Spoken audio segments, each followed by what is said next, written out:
Opportunity awaits. After the national anthems, we are starting with that of Cameroon's indomitable lionesses.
So far as we see, the lineups just will change from Morocco to the side.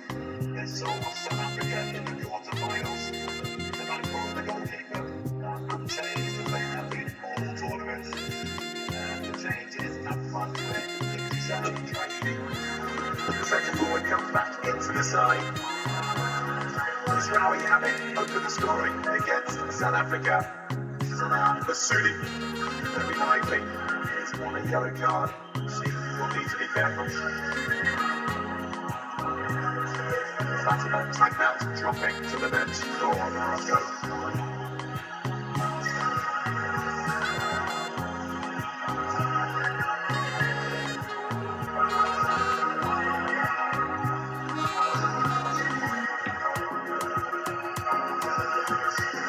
Smiles for now, will they be there in the final whistle? Whenever it may come. The referee today, Turgos and Salsia, Hamid Togo, supported by assistants from Benny and Niger.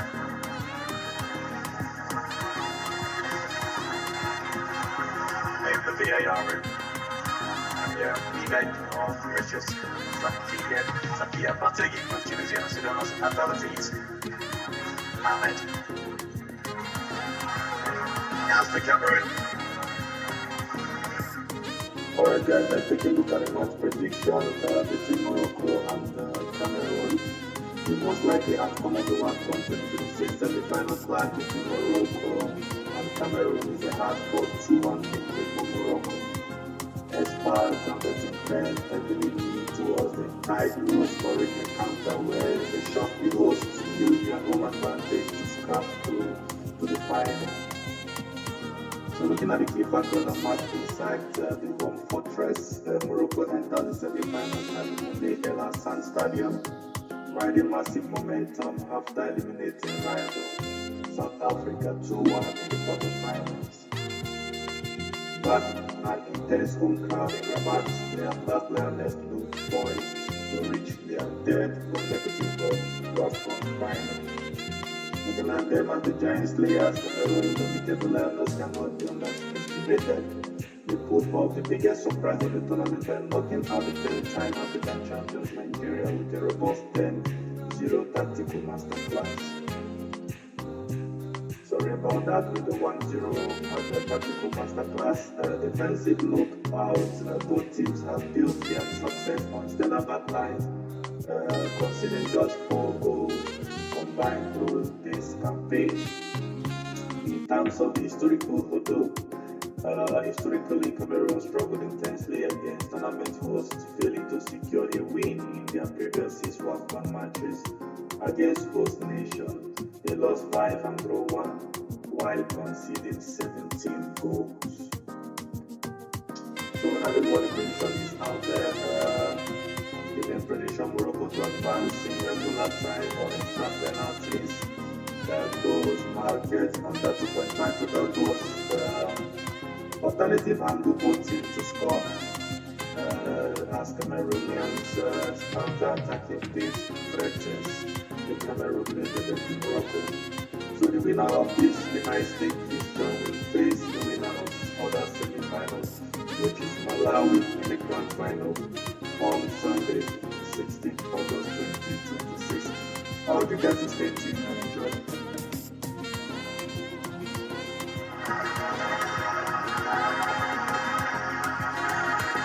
Benzina comes out from the back, Roman very turn around. I tell him he's looking for inches out and try he's just come on. He's very back to the side, I should say.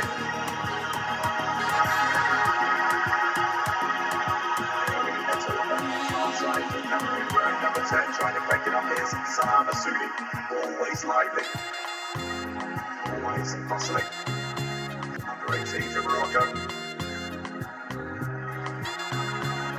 Redwani, left back into Melodina Cash.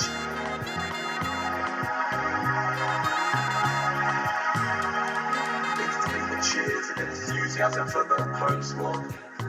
Very, very audible.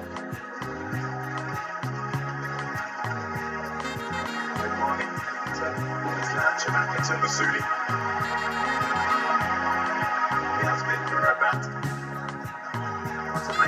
He's so dangerous with those crosses, gets on it. Instantly this turn line for an early corner to the home side.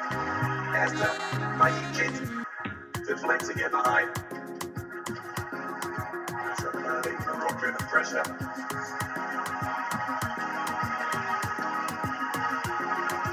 Allowing an opportunity to get numbers forward to the back.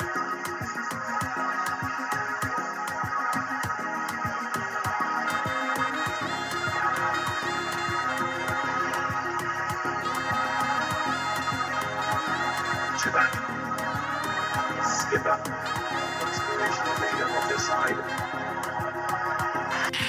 Take the early corner, 35 years of age now, the reigning African Women's Player of the Year. She's just waiting and biding her time. Totally official. Sure that she is happy with everything from the corner. Feature of corners. These muscle tournaments. Recent times is Aitel Hart, who can certainly deliver a ball in. Masudi cannot get anything on it, he carried it away.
Punching it away.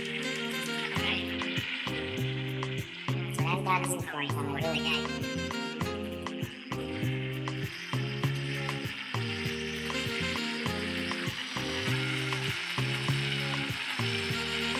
Good early pace. Now this semi-final. Sudi. That's good, Riley. With Lani. Loose in the middle of the bar from the indomitable Lionesses. Cameroon. This is their 7th ever meeting against the hosts of the Wafcon. They have yet to win any of those games in their previous 6. Their record is fairly grim reading for their supporters. They scored 1 and conceded 17 when they've actually met the host nation in the semi-finals. They've lost all 3, haven't scored once, and conceded 13. Clearly, looking to correct that. On the flip side for them is the fact that they have only ever won all of their 7 Wafcon clashes against North African opposition.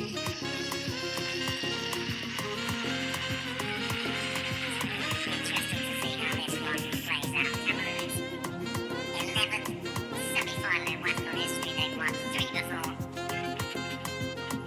30% success rate. That's for Morocco when it's 100%. 2 semi-finals, 2 wins.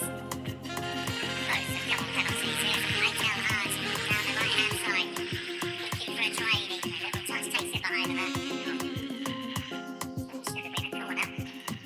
Have to see.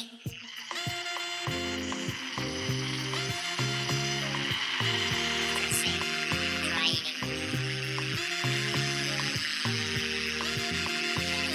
Years of age, and there you go. A little touch off the toe. Cameroon use the second, not spotted. By the assistant referee.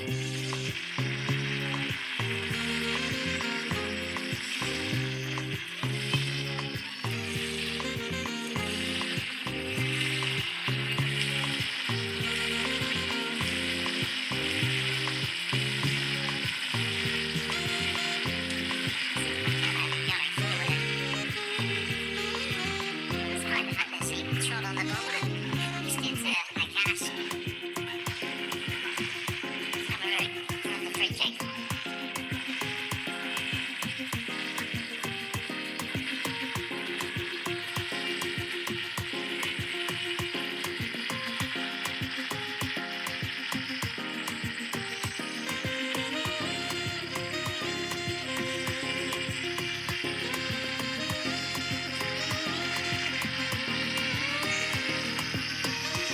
So the Ghana will have to wait to get back on.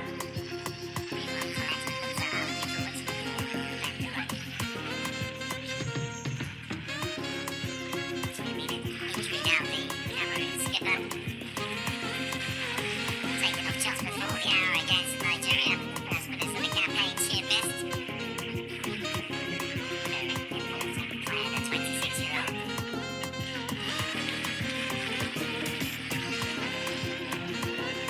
This Cameroon back line.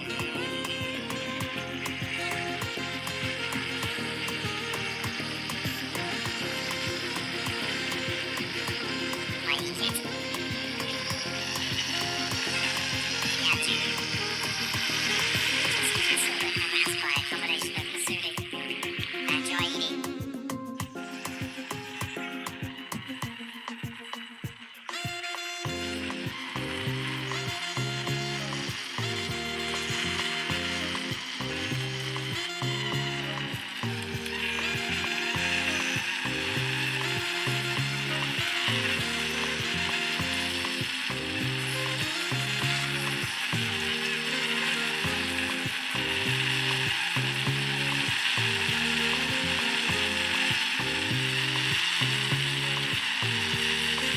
Right to hard rail.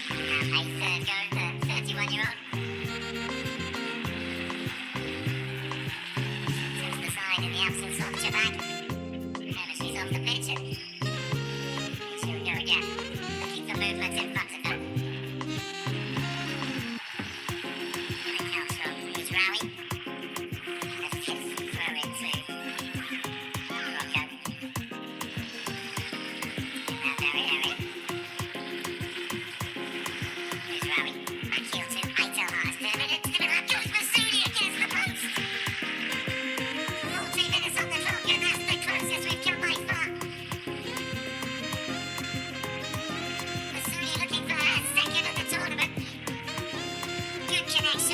good contact. Mikhaili routed to the spot.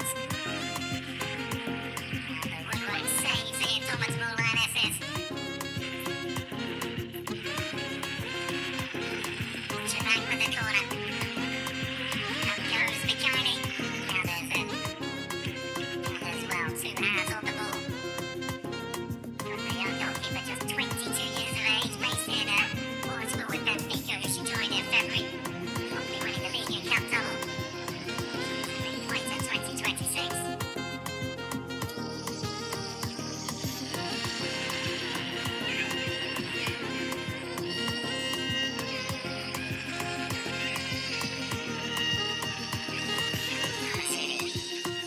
The smallest players on the pitch. Got ahead of that marker. Going backwards, but trying to guide it back in. So Wafcon with the strike. And it's way back for Cameroon. His shot accuracy in this tournament is pretty low. The lowest the teams left in the tournament, less than 20% of their shots hit the target. And that was out of nearly 60 efforts coming into this game. However, their strength is really the other end of Morocco had a better defensive record than the tournament. So the Moroccans having conceded just once. Tournament. Cameroon just twice and Mikhaili in goal. Wasn't playing in one of those games. Rested like many of their teammates were for the third and final game in the Group E Group D against Cape Verde. Morocco having topped Group A. Cameroon having topped Group D, and remarkably, neither of these sides actually had to qualify for the tournament, which is natural enough in the case of Morocco, the host nation. So for Cameroon, who failed to make qualifiers and then were reprieved a week or so later when the Confederation of African Football expanded the tournament from 12 teams to 16. They were amongst the 4 highest rated teams according to FIFA in the African rankings.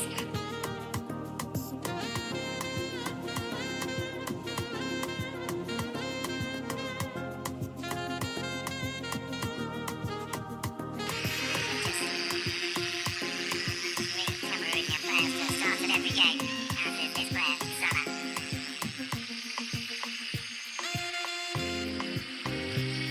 Taking the only one who's played every minute. Naomi Eto. Well, nicely worked out to the right-hand side. Makala. Still able to keep it in.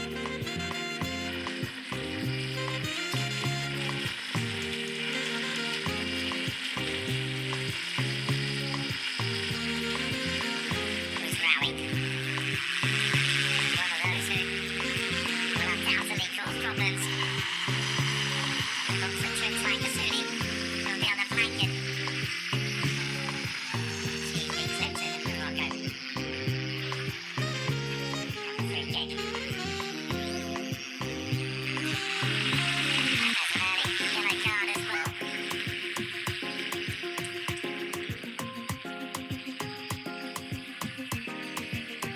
Look at this play. Good running. Good.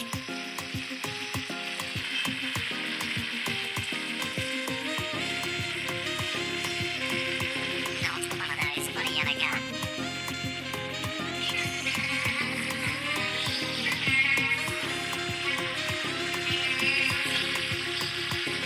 Benzino with the delivery, which she tosses sideways to Redouani. Up it goes, Atik with the flick. Oh yeah, looking to play another sheet. Fouled the goal on match day 1 when Morocco kicked off with a 4-0 victory against Kenya. And in her very first game in a major international tournament, she found the back up the net. There we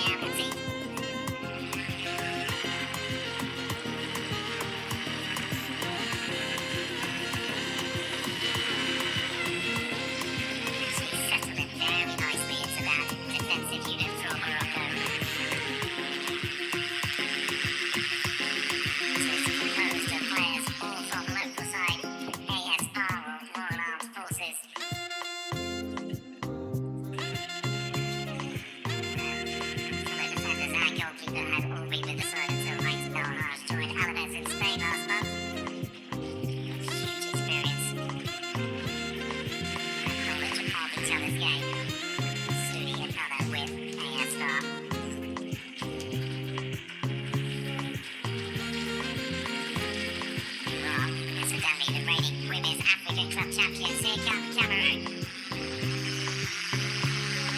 Let's do it. Go over leg round the corner. Eto. Relation to Samuel Eto, the former Barcelona great. Record scorer for Cameroon in the men's Africa Cup of Nations. Arsenal offside. The decision against Naomi Eto. On the books of PSG. Sassuolo in Italy. And an emerging star of Cameroonian women's football. 21 years of age. And so he plays on the right hand side, but as you see, switching wings as well at times. With Mendela, who occupies the left flank for Cameroon.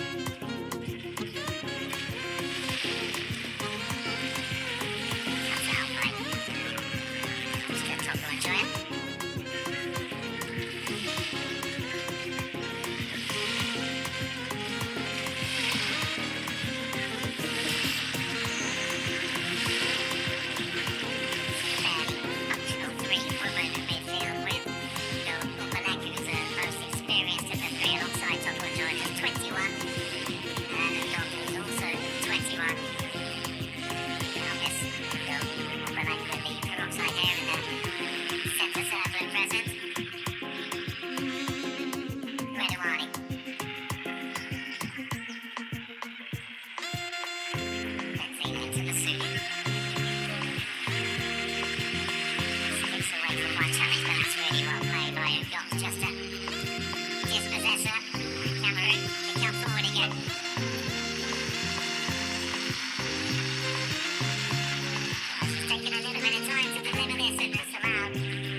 in from Naomi Eto, had to get that right.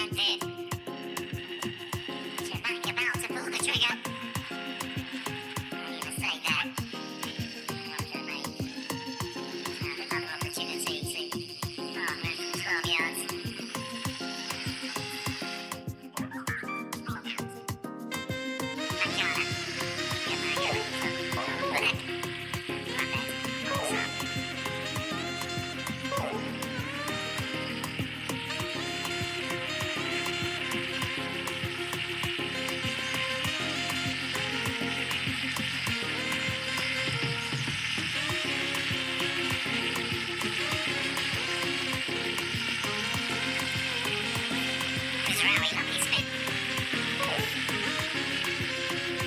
With a terrific defensive play, and she wins the free kick as well. That's really good from Bonnie Gugok.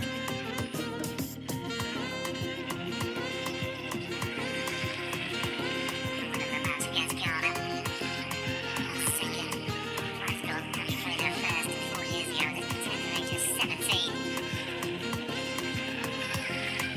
Snapped up on the future of this tournament by Washington Spirit of the United States. WSL side that is plenty. That's lovely from Mendoza. Looking instantly for Ungamango and unable to find Fenerbahce forward. The Cameroon do not look overboard in any way. They really showed their mettle against Nigeria the first time. Nigeria, the defending record 10-time African champions, have ever failed to reach the semi-finals of the Wafcon, a tournament that began back in 1998. So that just shows you the significance of that achievement by Cameroon.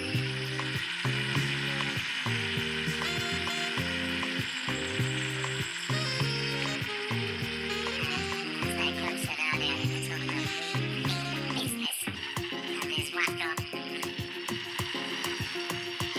Yesterday she was speaking about the fact that players will be taking on an entire country tonight. They did at times definitely be reinforcing those words. Lovely from the Sudi down the left-hand side, but stuck to their tracks again by got to the start of this game really well despite that yellow card. Red pass 2. Yes, she could get past Cameroon's number 14. Makana. He has gone to red warning.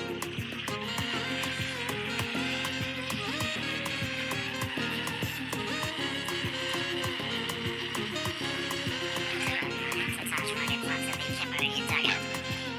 Take it quickly. It's so dangerous down this right-hand side with Sharawi and Aitel March.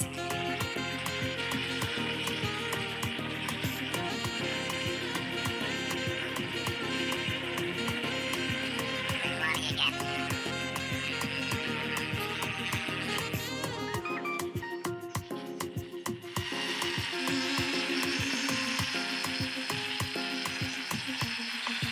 Trying to get us here what the infringement was, but either way, Cameroon have their free kick. There's Jorge Vilda.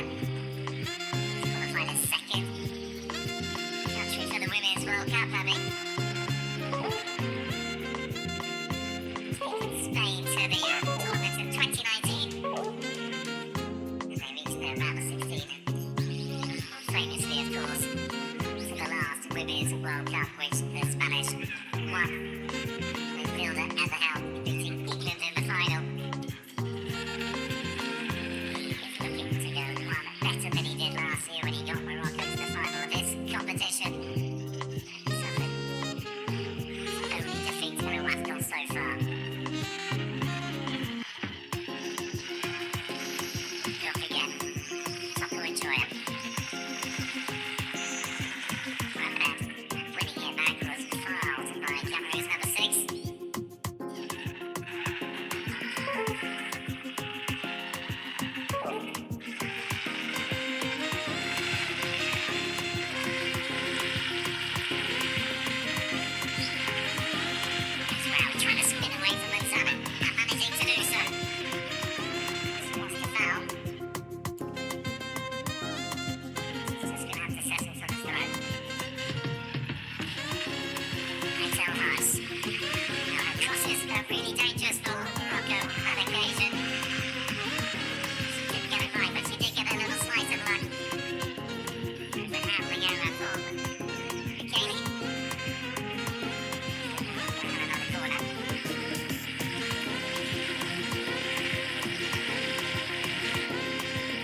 then do it.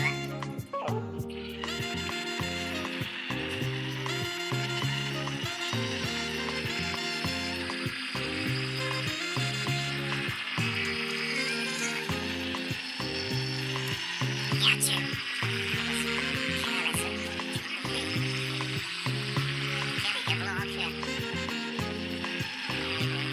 Close to her. The woman who scored Morocco's first ever goal in the Women's World Cup 4 years ago. She will be itching to get back out for the Moroccans, of course. They got to the round of 16 on their maiden display. 2023. First North African side and Arab nation ever to do so. Happy on that. Scoring the Alice Lionesses. First ever goal.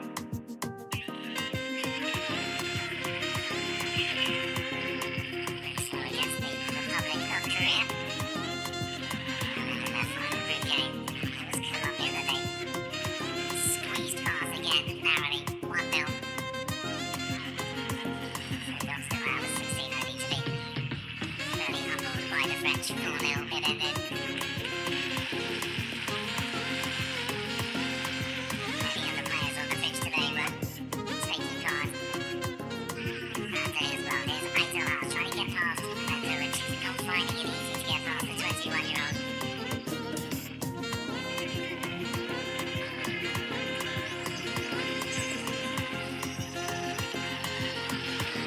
Little shove in the back, puts it out, Aitel Haas. Now eating turns and gets the cross in. Traini looking for support and cuts out as that catch was waiting on the edge of the area. Vardy goes in. Daly. Just take her time.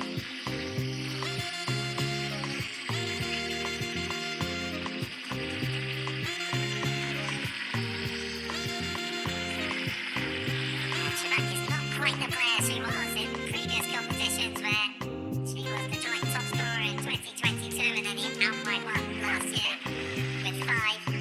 Yet to score so far, but she did win the all-important penalty against South Africa last time around.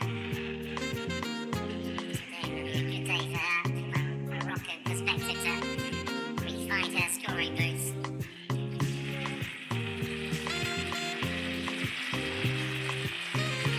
She hasn't actually had that many chances in the 4 games so far.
Salah Masudi heading against the post from Imam Aitel Haas cross.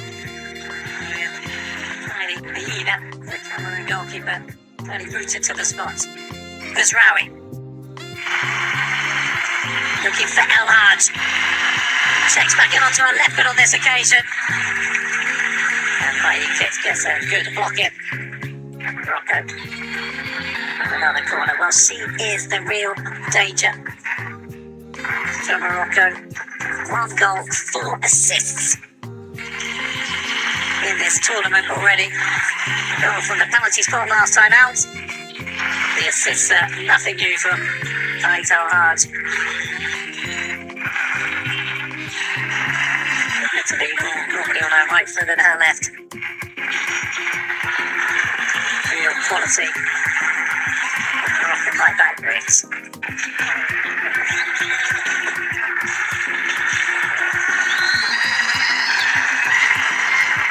Shabak. In the room. She pumps it in. Up goes Atik again. The centre back stay high. Cameroon need to be very compact in this as far as game. Nakash. They have what it takes to win.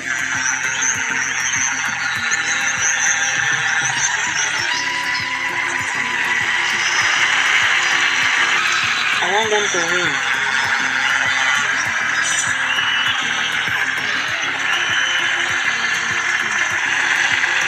See, that's a lovely pass over to the far side to Redouane. You cannot control.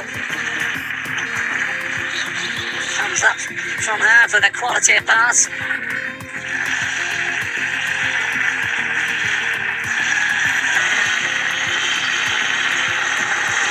Once Morocco start making mistakes, that's when that's the time to start it. The catch. Just caught by the leg. Cameroon must avoid 3-2. Equally so. They really want some She's Morocco bleeding her to innocence and just being pulled away. Advised to get away, but seemingly concerned for the player she caught. No doubt that she took the left leg of Nakash.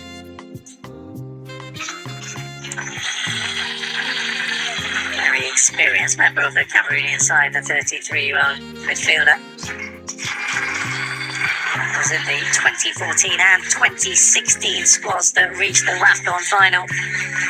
That was the last time Cameroon got there. The last semi-final was in 2018. Of course, it was Nigeria who beat them. Meanwhile, Nakash, who's based in Switzerland, good serve against the 31-year-old, receives some treatment. There are not too many of them inside the stadium. Cameroonian supporters.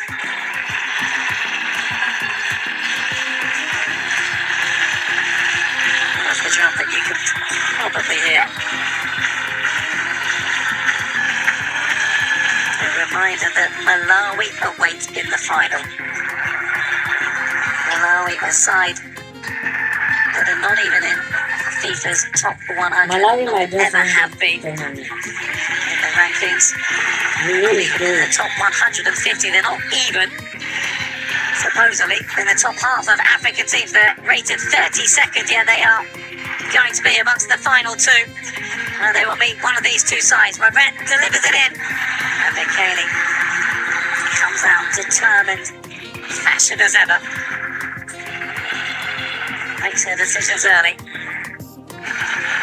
Is very committed when she does.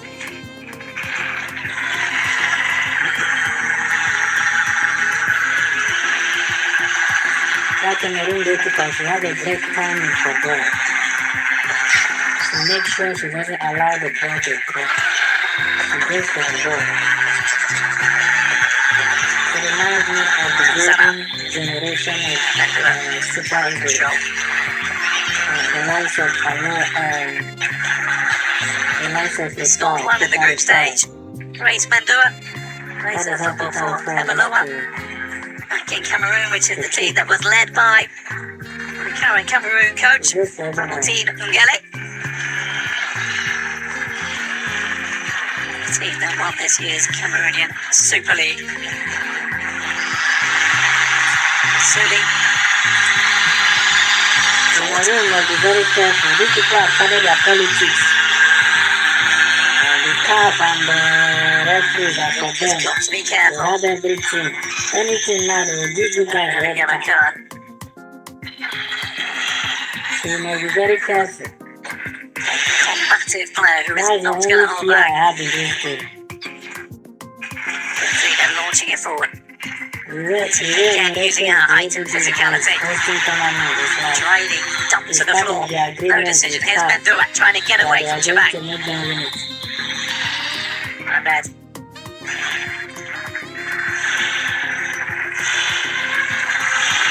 Rowie. Bit of space for her. Riley in the middle.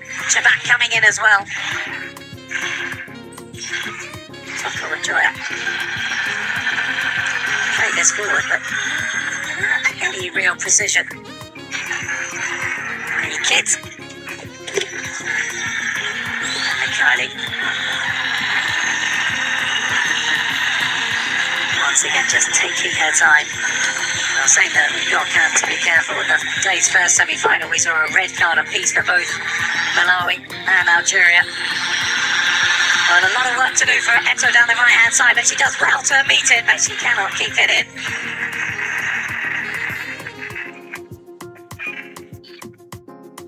Manga in the middle. Good burst of speed from Eto.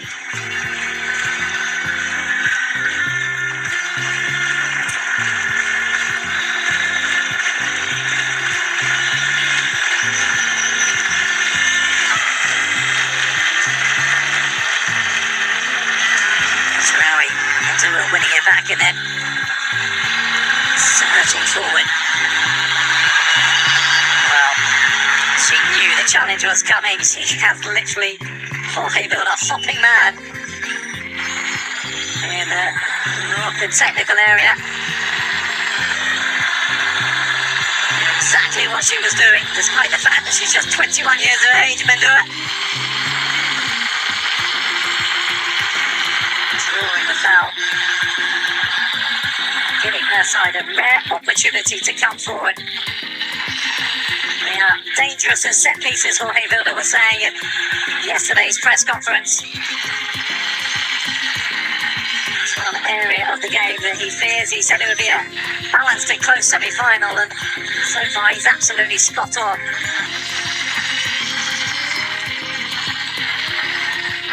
Lost the delivery like he goes deep out, comes Amici, gets a good punch away. Sudi picks up a lovely twist and turn to get away from Manyachu.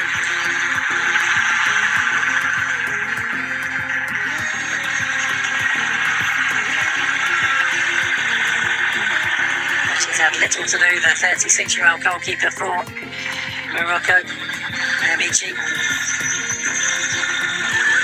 That was fairly simple enough.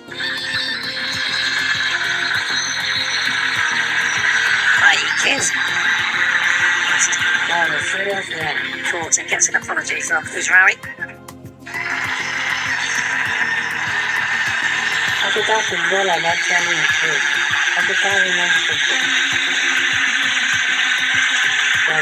So the 45 minutes are up. There'll be 3 minutes of additional time.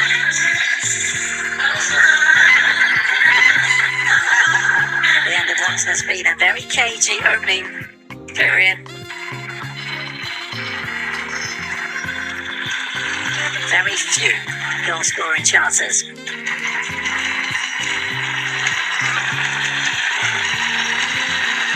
The 45 minutes on the watch already. 3 minutes out of time. As far as it got. Looking for Ugamanga and Eto chasing as well. Wedouani. Under pressure from the Cameroon in number 11. In this game, I won this game. I just said to get away.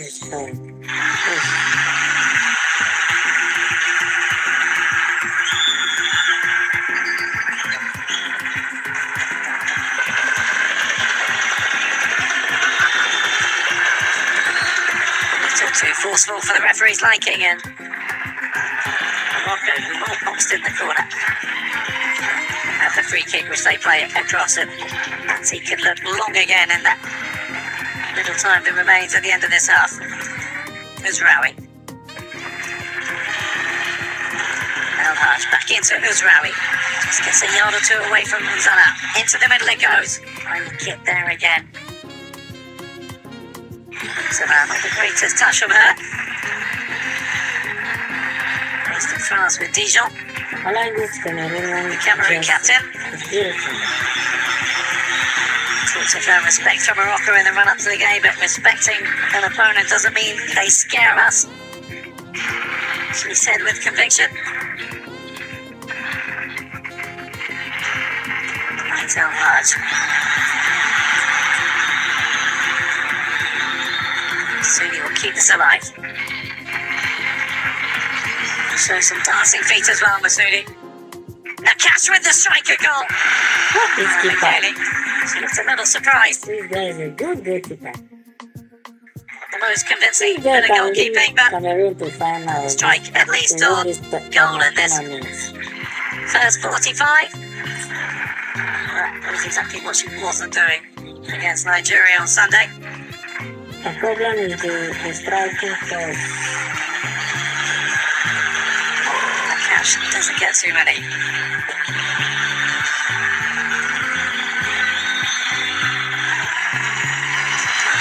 Turning away from Buzraoui. Oh, the decision has gone against the Cameroonian. It's absolutely baffled. Morocco on the You charge. know it's their plan. They want to Right, make Alaj. Morocco win this game. You know the story. She's still Well, I'm not looking surprised. around. A bit of amusement.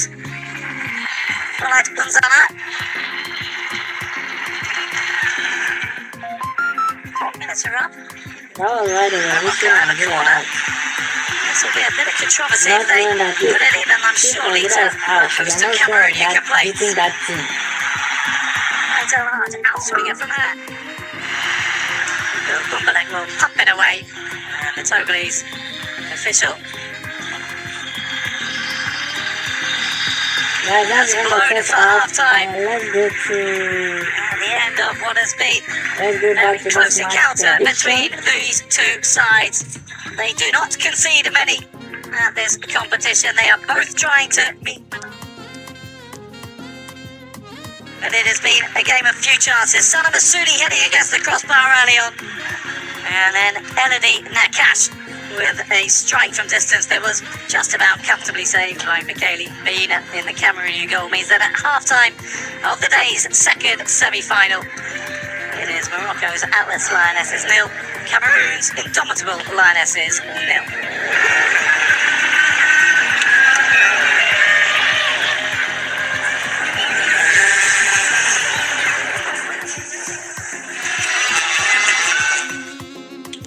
The most likely outcome of for this Wafcon 2026 semi-final clash between Morocco and Cameroon is a hard-fought 2-1 victory for Morocco.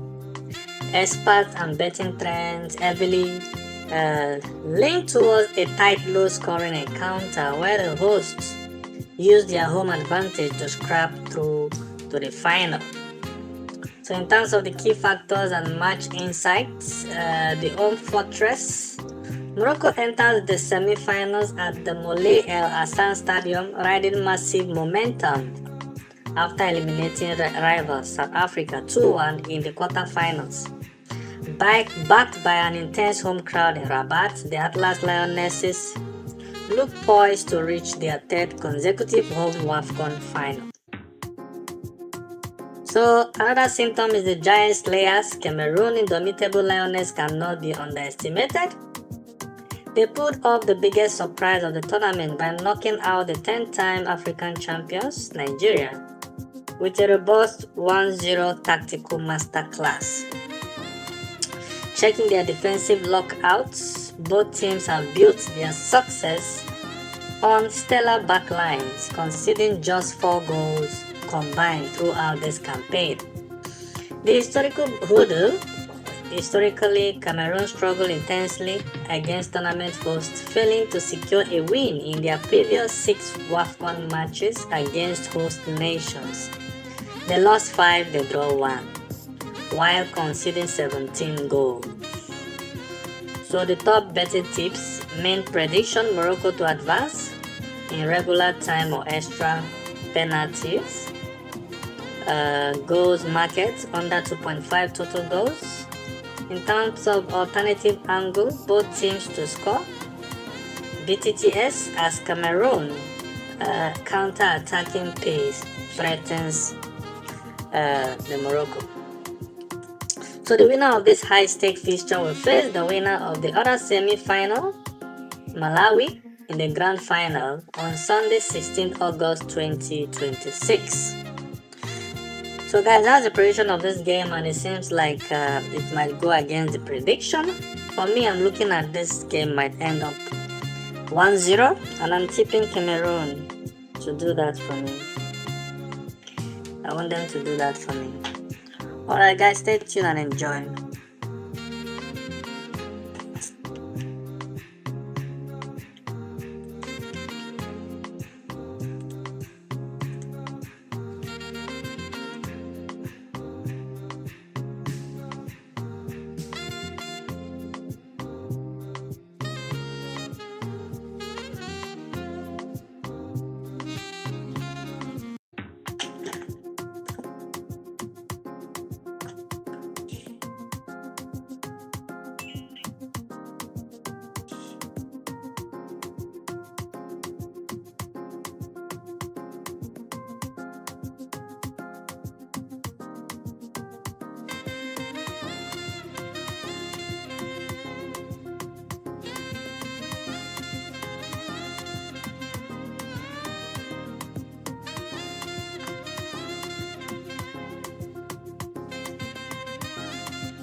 For Cameroon, they're still looking for those clear-cut chances, coach.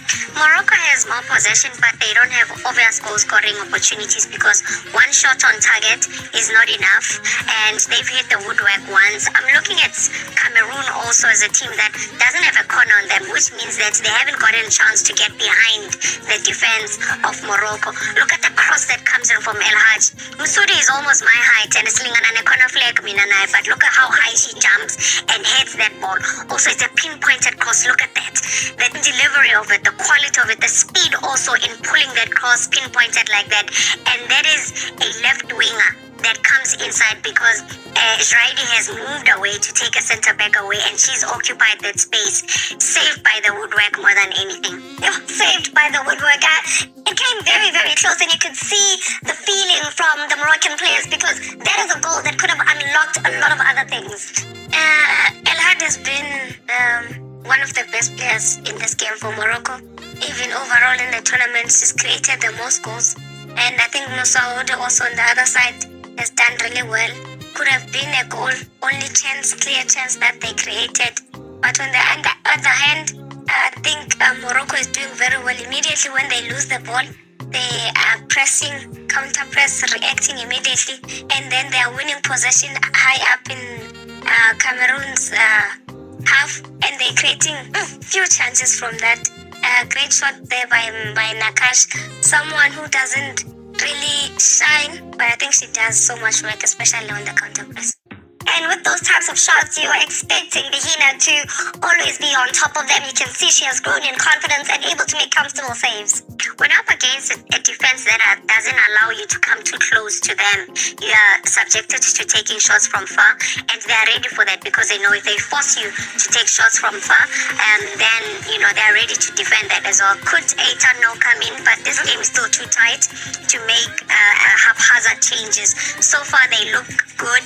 They just need to increase in how they combine passes and force errors from Morocco, but so far they can keep it as is, same as Cameroon. Don't fix what is not broken, because when you're defending, you want soldiers that will be tactically disciplined and staying in their block. It'll be interesting to see if Cameroon would want to drag this game to extra time and penalties, or will they try and do something in the second half? We'll have to wait and see. The second half is coming up after this.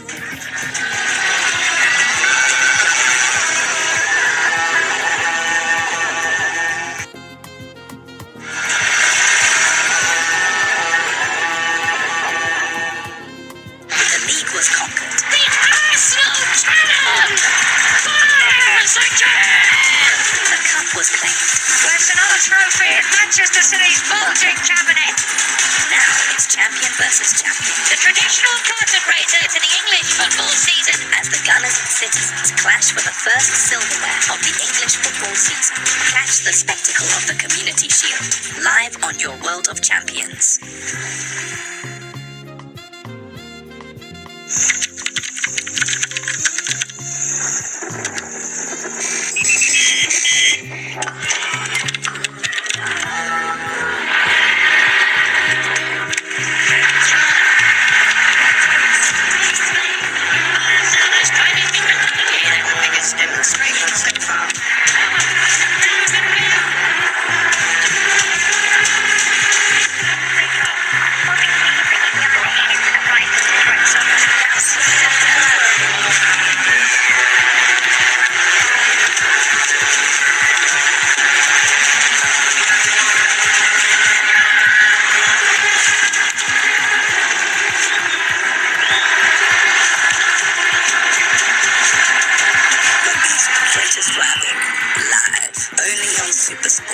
Broadcast proudly brought to you by Pick and Pay, Coca-Cola, and FNB.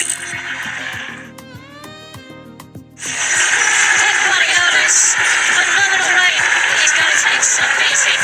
20 trophies across 993 games in 10 years.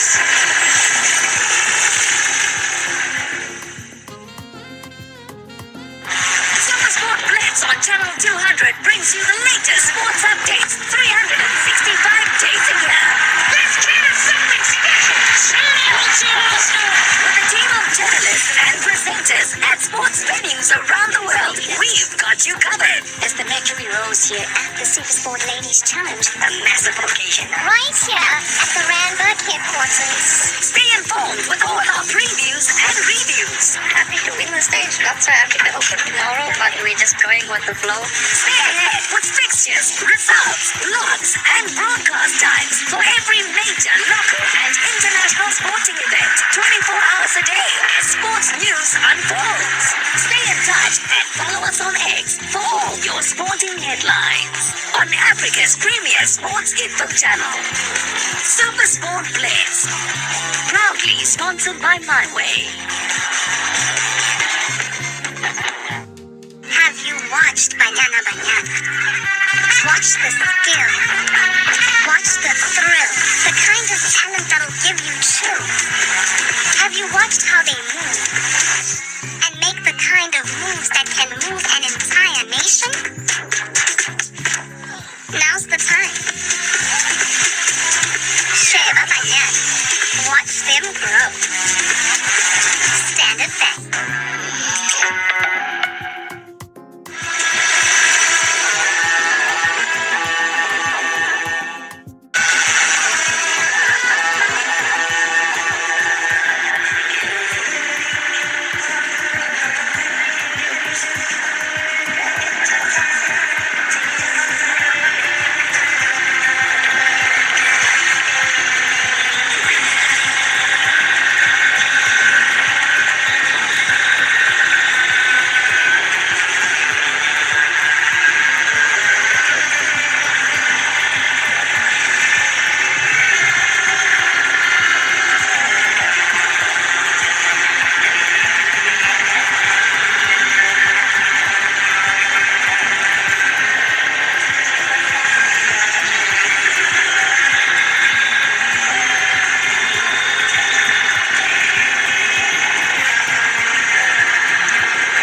pitch. And both teams having gone into little huddles before this second half as we await the opening goal. Should it come, of course.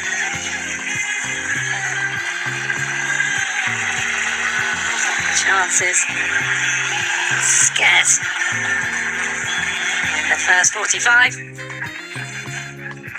Morocco with 2, and Cameroon with none.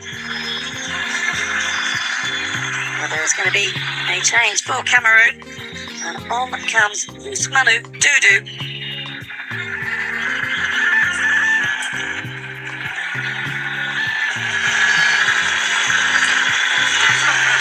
Defender Doudou, who is seemingly slotting in at left back because Colette Punzana, who I was saying in the first half had been an injury down for this game, well, it seems she is unable to continue because she is off. And Doudou, 13 years of age, plays her club football at home with Emaloa, the side formerly managed by Valentine Ungele, the Cameroon coach, is on. These are her very first minutes of the entire tournament.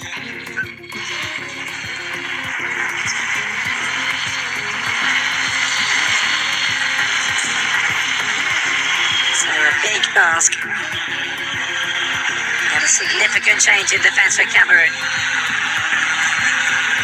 Brady on the floor. Morocco. Have the free kick. Yadju just catching her right foot.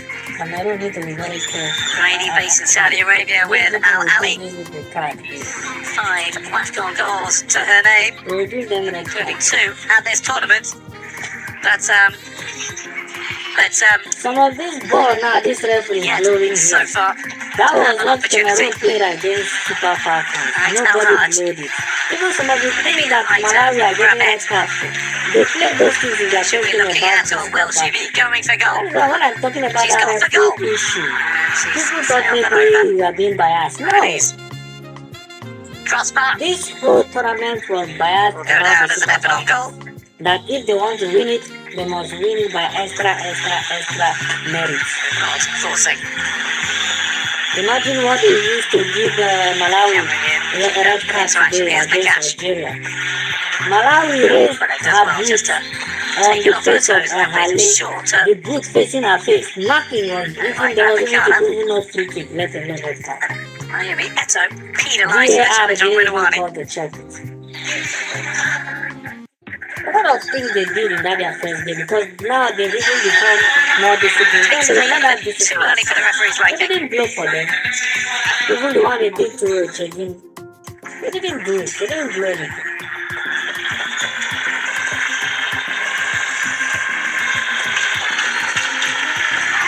So another opportunity for the hosts. This time it will be Rinawani.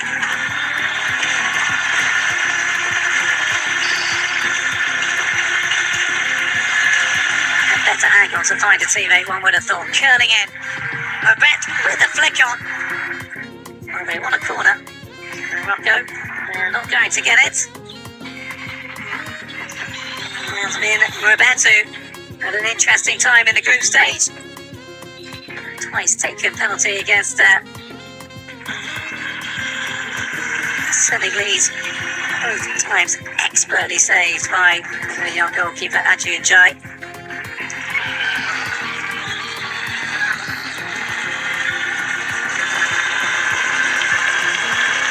The first ever penalty missed by Morocco in the history of the Wafcon. And on the subject of penalties, Morocco in their previous 2 semi-finals, which of course they won on both occasions, well, both times they had to do so via penalties as well against Ghana last year. After the game ended 1-1.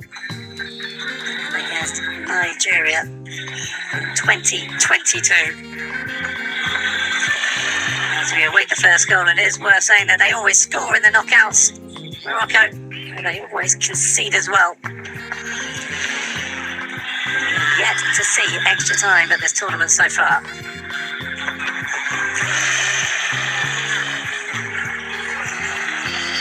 Will this be the game that breaks the mould? There's going to be a yellow card shown to a member of the Moroccan bench. Where I'm sitting, I cannot see. There it is.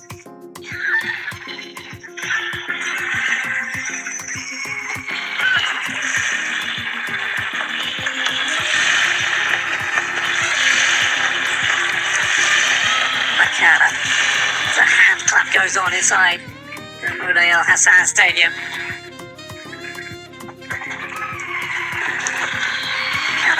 It's that high. Edouard gets underneath it. His uncle to Naomi Eto'o. Two in the middle for her to aim at. If she can get it across, she's going to need support. And goes back to Makana. And that's short of Edouard. Gets it away. Draidi. Masudi. Zina. Draidi with a little flick and go, and Malek picks it up, and here's a bit of space for Makana. Look at Manga in the middle. They're queuing up. She wants a free kick, as does the Cameroonian bench. Thought that came off her hand. See by her gesture. Oh, that's handball. Members of the Cameroonian That's handball. technical bench up as well. Hey, handball. Down to Big Kitty. Is that not a penalty? Masudi, no decision given. Can you imagine? Now a decision is given, and it's gone against Cameroon, and Toko Enjoyer is asking why. Even VR didn't check. What did I say? Ha. Imagine robbery. We're not supposed to be a Whoever penalty. loses this encounter will go into the unwanted third place playoff on Saturday. Can you imagine? And a reminder that we have 2 more games tomorrow, and these are for Why chance is to get VR not into checking this thing? FIFA's World Cup playoffs at the end of the year. South Africa meeting Nigeria. What a contest that will be. And Cote d'Ivoire, Ivory Coast taking on Ghana. And the winners of those ties will go into a 16 tournament later in So the they year. played on.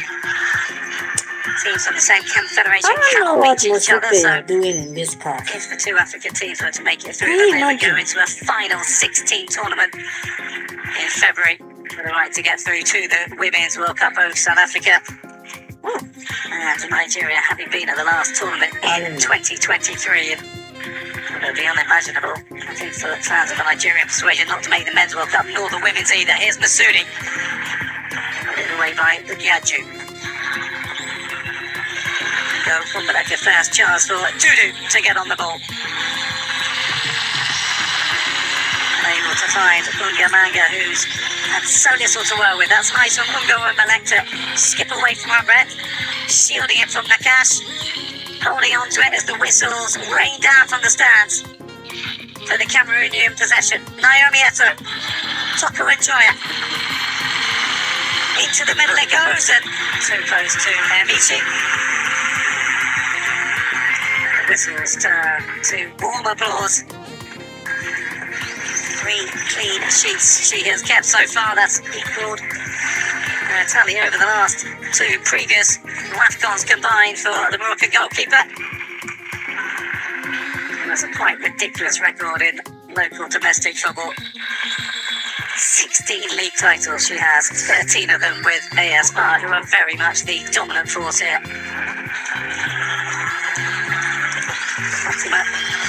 Fatimatu Kome is going to be coming on. And it is Malek who's going to be going off. I like this thing. So fresher legs, quite possibly.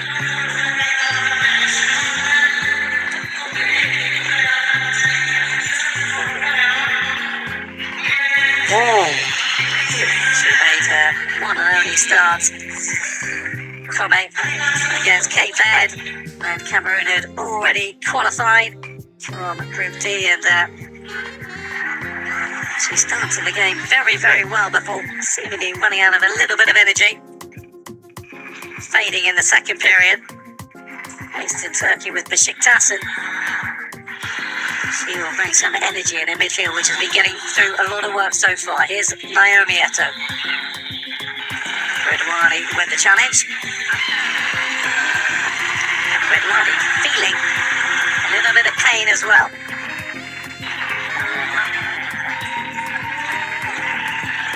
Jorge before the game was talking about how the home fans would be bringing the pressure on Cameroon. Only 22,000 Moroccans in the stadium will create a lot of it, he said. But he'll be hoping still for a little bit more from his side.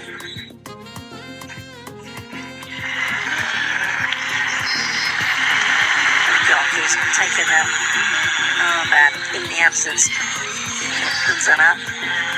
Third captain for Cameroon in this tournament, because sitting on the bench is Gabriel Ongene, legendary figure of the Cameroonian game.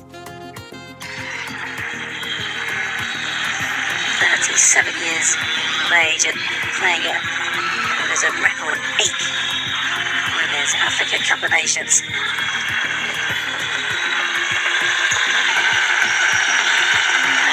That's loose, but that's recovered. Chabak now in the midfield for Morocco.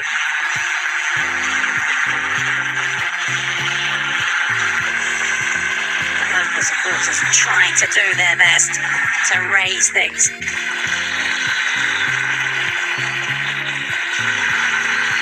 Zina. Got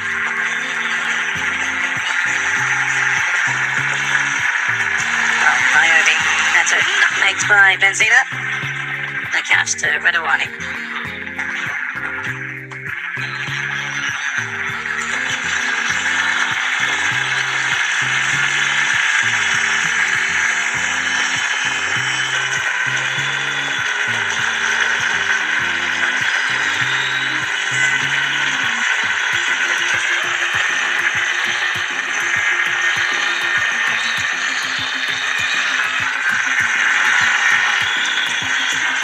To Draidi.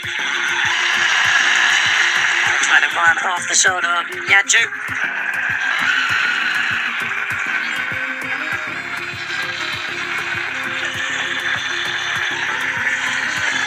Well, she'll be very happy with what she's seen so far. Less than 2 months in charge. It'll be 2 months exactly tomorrow for Ungele. That's remarkably for a team that has been there or thereabouts since the very beginning of this tournament. Way back in 1998, she is the first ever female coach of Cameroon's indomitable Lionesses and Gele. She has yet to lose a game. 5-1-4, drawn 1 is the record prior to this. There was a warm-up match against Benin on the eve of the tournament. Otherwise, all the games had come here in the heat of battle. She's acquitted herself superbly well. Corner for Cameroon, who have not had many of them. Toko and Joy into the middle it goes. Up they go. It's all a bit scrappy. And Azraoui will bring it away. Trying to show a little bit of skill, but instead she's stopped by Onyadju. Into the middle it goes on the defender. Redouane with an important header away. Let's go. And then Chebak misses it, so another opportunity for the centre-back. 2 decent crosses now from her. And that is Cameroon's first shot on target of the game. It's come in the 59th minute. Not much power on the header from Ongamanga. But Onyadju, who's scored in the quarter-final, showing that she can cross it as well. Let's go. Let's go. Nice ball. Ongamanga getting far more involved in these last few minutes. Zina away. Had to come searching for the ball. But she feared that the whistle was going to blow, so she just didn't play. That's we are free because this referee is something else. Twisted turn away from Ngot, does so. Masudi. Draidi just waiting to go, the pass doesn't come. Chebak out on Aitel Haj. In it comes from her, into Masudi, and out comes Michele. Draidi and Masudi both very interested in that delivery. Good timer. on the Moroccan right back.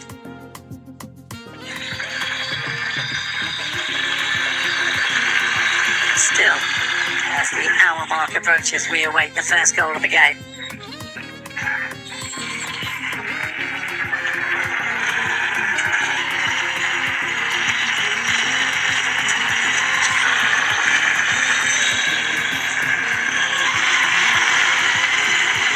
It just gets it and goes. Uzraoui. Looking for Chibang. Little backheel intended for Draidi. Smothered by 4 Cameroonians around her.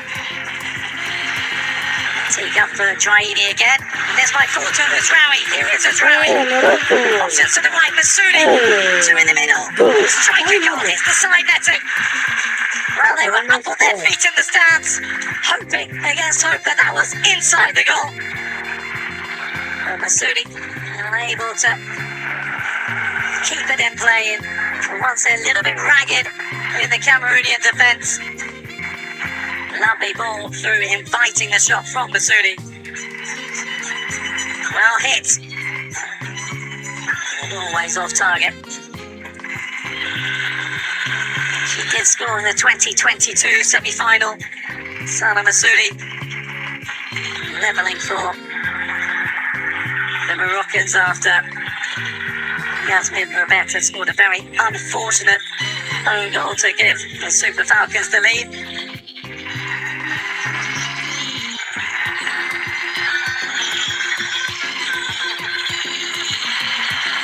She is the sort of player who can make a difference, but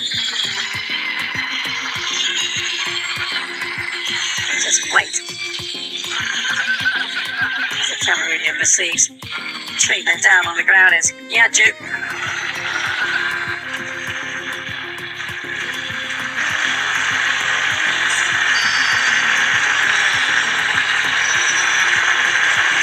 The gentleman in the hat there is pretty much in every Morocco game they ever play.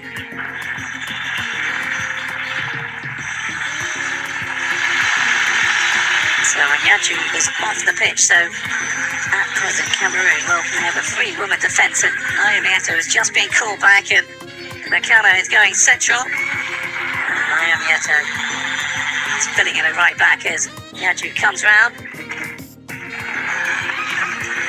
She'll have to wait the requisite 1 minute before she can come back on, but she's trudging forward, being urged by a member of Cameroon's technical staff.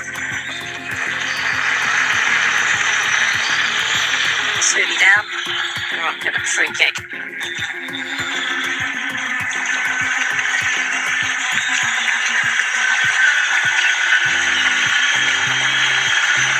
Idwani to Uzraoui, who turns and gets away from Eto'o into the middle. It goes and drops by Mikeli. Gathers at the second attempt, but that was far from convincing. To get there in the end. It's very good. The cross managed to come in as well. Our timing is top notch. Stars through Draidi as she did so.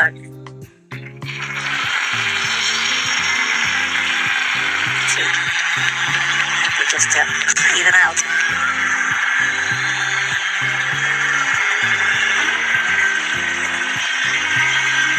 McCann. That's not going anywhere either.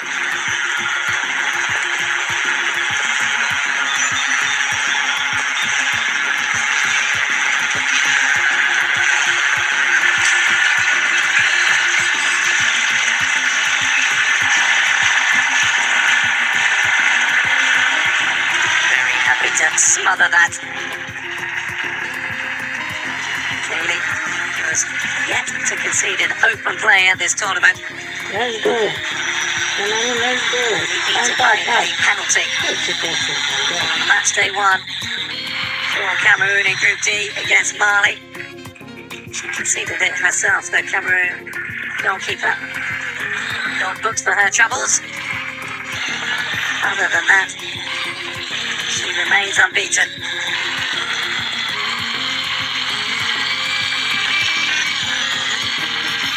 It is getting ever tenser. Masudi trying to get away from two. Well, He's now trying to trying to say that there was nothing wrong with that. And going from Morocco. I don't know. youthful smile from the Cameroon captain. I thought she took the ball rather nicely, but the three disagreed.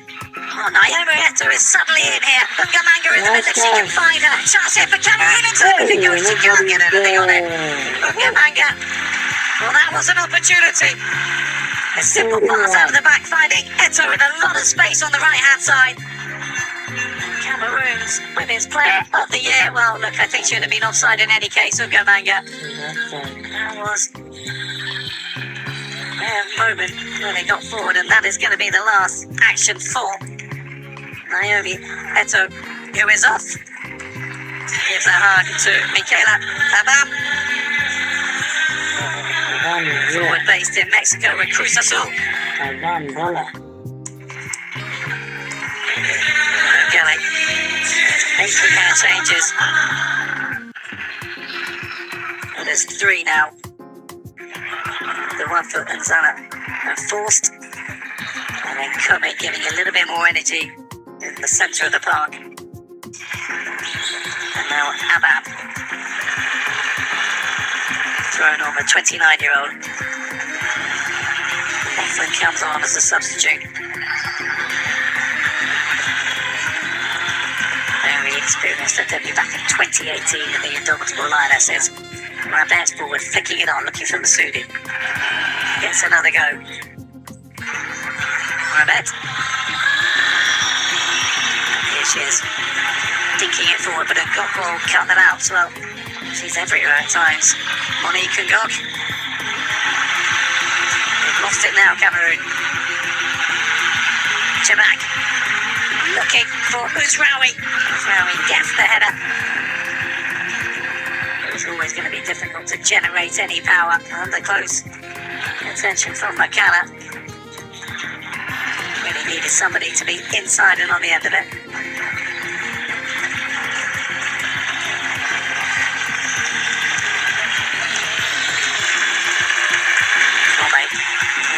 Warm and encouraging support from her coach. She just wins Cameroon a throw in, and now is Morocco's turn to make changes. Badri will be coming on, and so too Iman Saoud. It's Traidi who goes off, toiling in vain. Iman Saoud, the 24-year-old forward based in France, will replace Traidi up front. And the cash as well is off, and Badri, 38 years of age, has been brought on to bring fresh legs to that Moroccan midfield. Another with Bayasfar. Najat Badri. Coaching 20 years of international with the Atlas Lionesses. Here with Redouane. That's a lovely first touch. Right, one challenge, but unfairly. And Morocco will have a free kick. What did they do to you here, man? Hi. They clear the ball. You are running on the floor as if you are down. Nice control, taking it in the direction she wanted to go. Redouane. Too much on it, but Congolese official having spotted an infringement. And Saoud, who just come on, will be taking this with Aitel Hard, hovering with interest as well. Just another picture, but to the right of Saoud. There she is. Better ball in from Saoud, and the flick doesn't travel far. Masudi, Rabet. Cameroon will have the free kick.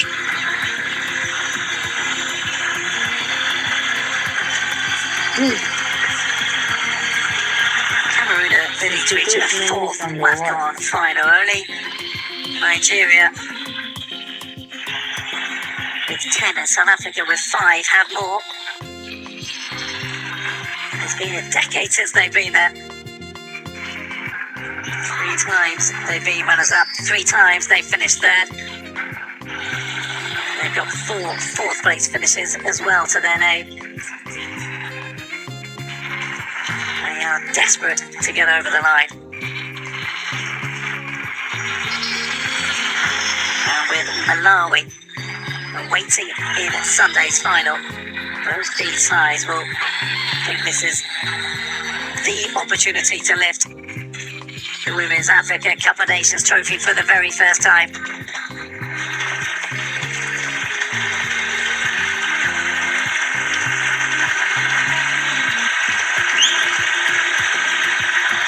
Well, they have packed the stadiums over the 3 editions of the Wafcon that Morocco have hosted since 2022.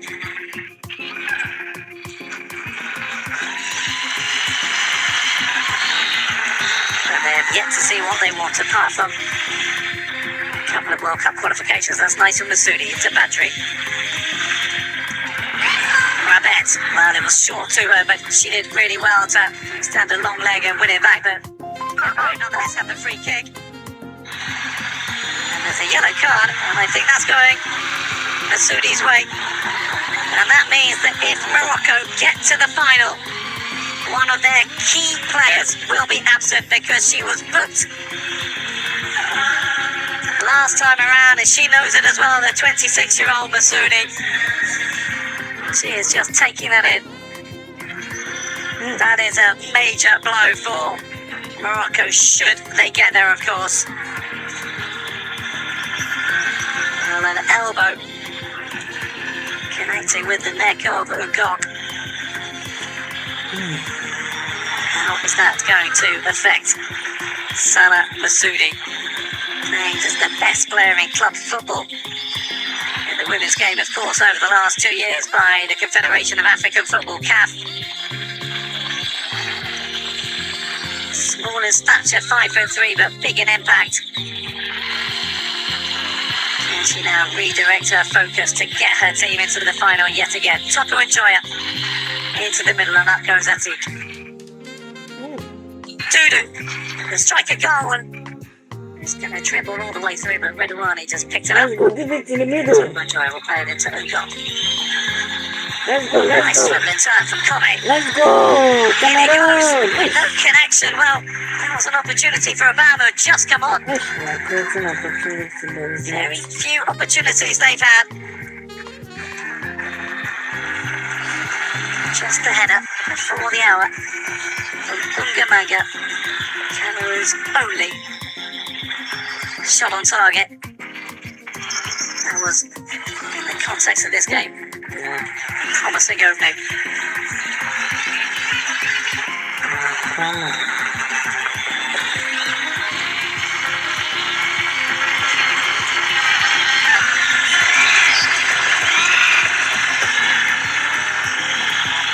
Sudi again. Kelly coming in from behind. Morocco free kick. Well, Morocco have scored in 15 of their last 16 Wafcon games, and they will be very much hoping they can find something in the final 20 minutes. A lot of nervous looks on both benches.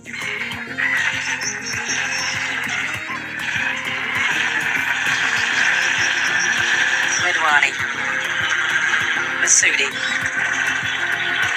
through to Badri, but Let's kids go, will pick Cameroon, them up. let's go. And then Let's looking go, forward have an at Manga. opportunity. About Go steaming inside, forward in go the middle of the park. inside by yourself. Meant to it in there as well. Can Cameroon use this? They can't, because that's outstanding from Rabet to cover the ground and make sure that it doesn't find its way through to Abab. They only Celebrated her have 27th one birthday. decision after the counter attack. Beating South Africa in the quarterfinals. Rabet, who plays at football in Spain with Valencia. That was key work. The tall midfielder. And it comes again from Cameroon. Tika away once more. Got down to Abab. Go on, do that, do that. To Kone. Tries to deliver, well played by Redouane, but another opportunity for Kone. And again, using her strength Look at her. just to win it back, the Cameroonian. Physical side was what he built in the Morocco coach said before the game, and proven there. Here's Saoud. With Rawi in the middle, so too Chabak. Rabet. Just falls backwards, Morocco, and a little bit of the momentum goes.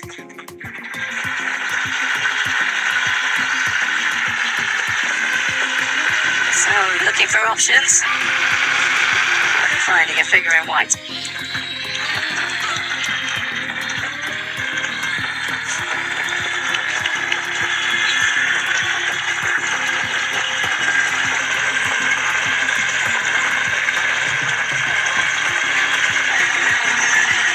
the 5 minutes on the watch.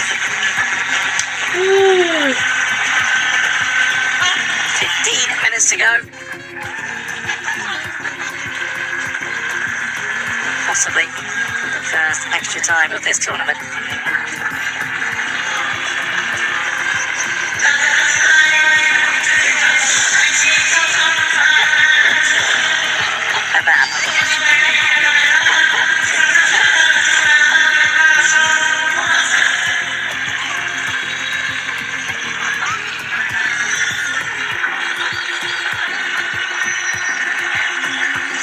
See what the Cameroonian technical bench thought of that.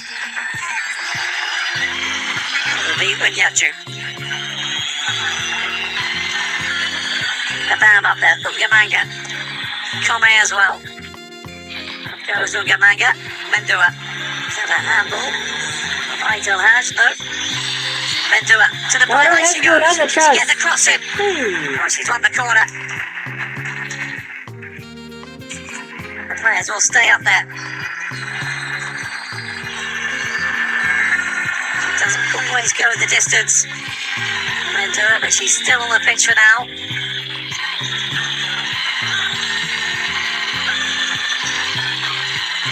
Yet to have a chance, just like so earlier on the other side. Abab. Should they get one, Cameroon? They're going to need to take it. Here it comes. Up it goes and away by Grabet again. Masudi. It's a little shorter. Mai Kit. Takes it off her toes. Toko Enjoyer.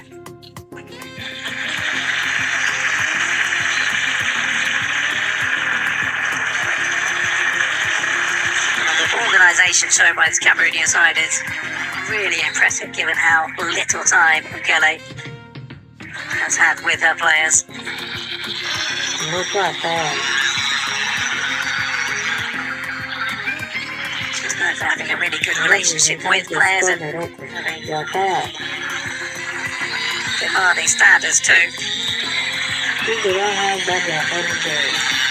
The story would be if they were to make it to the final, having a said earlier not qualified, beating the debutants, and just unable to take that from comment.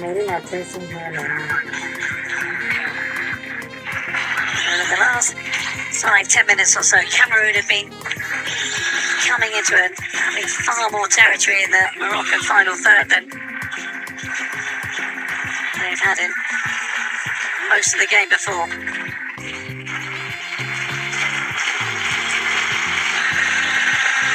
Aitel Hards. Playing Kit. Morocco will have the throw.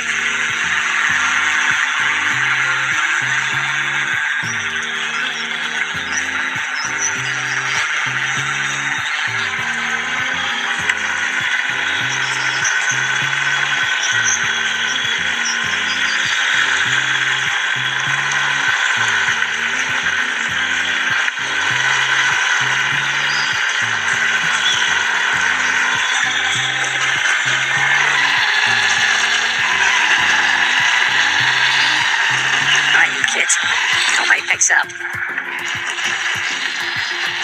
Dudu. That's pulled by Masudi. Is it not time to give this guy a red card? She already has 2 yellow cards. They won't give her now. See what she did. Dragging the shirts. clear target. She's got to be Because she's a careful. Moroccan player, Masudi. don't give her a red card. When Give is her a the red yellow? card, let's go win this game. Needless pull of the show like that could If it's Cameroon now, you give red card. even Just further imagine. trouble. She already have 2 yellow card already.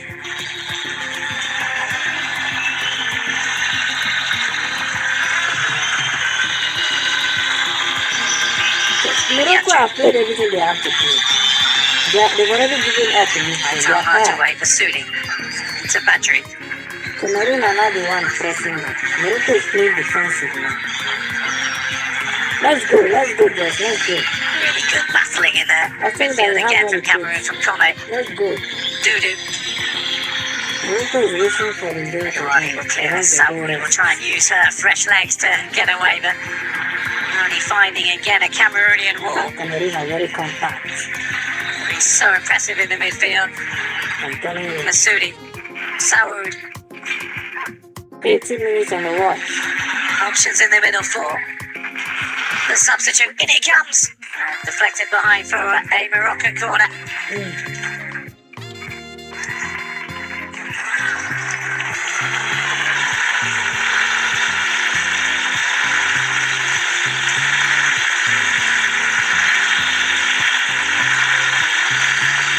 Behind that Cameroonian goal, the drum beat intensifies, as does the chanting, and the imploring to suck the ball into the back of the net.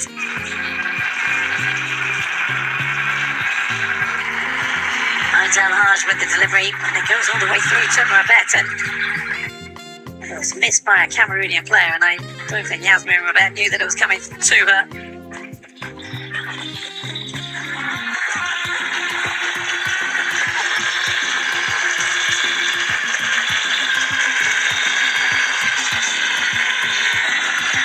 Prior to this game, Masudi said, "We cannot afford errors in matches like this as they are decisive," and that's really where we are with under 10 minutes to go. Fatima Tagnelt, a winger, will be coming on. Heavily used in previous tournaments, not so much in this. Chabak is off.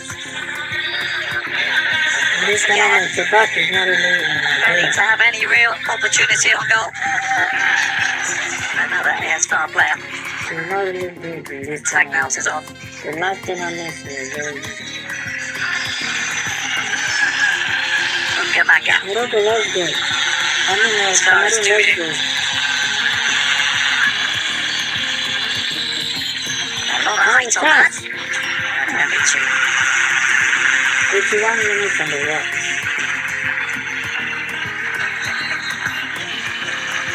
collective clear for Morocco.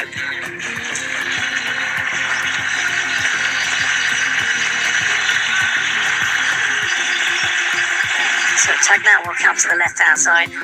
It's Rawi who moves from the right into the more central position for Morocco. Saoud on the right flank and Masudi in the hole.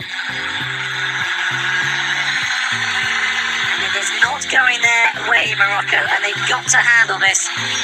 This is red card. And This is not interestingly, red it was one card. of the things as the whistles rain down once again This that is what Jorge gives Milner was talking Malawi about red yesterday card. in his pre-match press conference. Morocco We is worked doing it now. throughout the past year on Red how to card. deal with managing emotions in the big games. We imagine these moments Look of at the peace, the double players tap. enjoying them because they're unique moments in life. And they just got to weather this spell when South Africa scored against them in the quarter-final. Aydel Haj VAR coming into the didn't even book. check it. They really They wobbled a got little up. bit, Morocco, and looked unsteady for those final 20 Look at minutes. this game. So if Cameroon can apply a little bit of pressure, who knows what will happen. There is back even to the no other VAR side, in this this match since this match. About. I've not even seen anything they do. Wins the throw for her side. Can you imagine?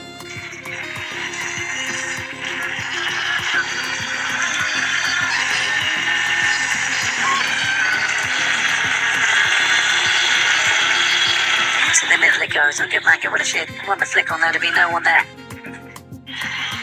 Yaju. Swing of her left boot into Mendua.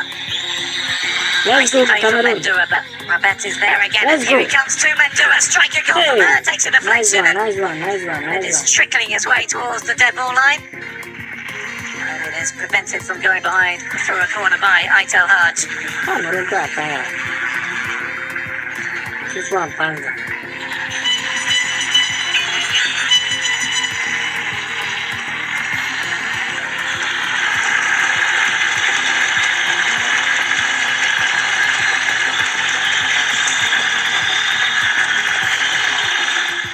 Forward. Gamanga with only a man in the middle, and that's who Mendua is trying to play it into. Straight to Amici once again. Attack now. Trying to play in Redouani. Kome is there. No call to give it. Again, a white shirt prevents Morocco from going forward. Toko Enjoyer. Oh, that is really good. Well, I thought that was a Referee clip didn't on the camera, but not so. blow. Advantage That's a Morocco. good kick It's against Rawi with take now to her Morocco. left. Plays it to the substitute, just doesn't get it right. Well, You see, they wanted to set them up for and they could and should have used that a lot better, Morocco. Can you imagine?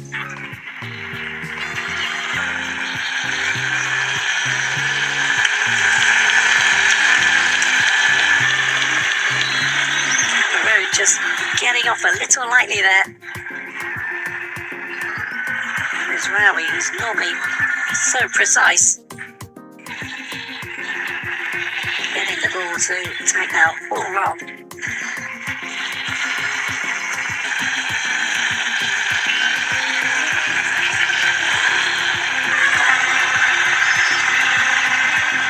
Bettina, a little too fast for some of the supporters in the crowd who are concerned about the in which he hit their back to her. I mean, she never even going on target, but I think that just sort of gives an idea of some of the nerves inside this stadium at present. Aitel Haj. Sudi doesn't get anything on that. Not for the first time today. Is there again. Did this get a red card?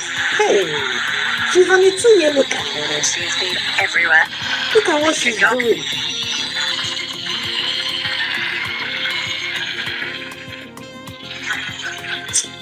Not entirely sure that should have gone her way, but nonetheless it is indeed a Cameroonian free kick.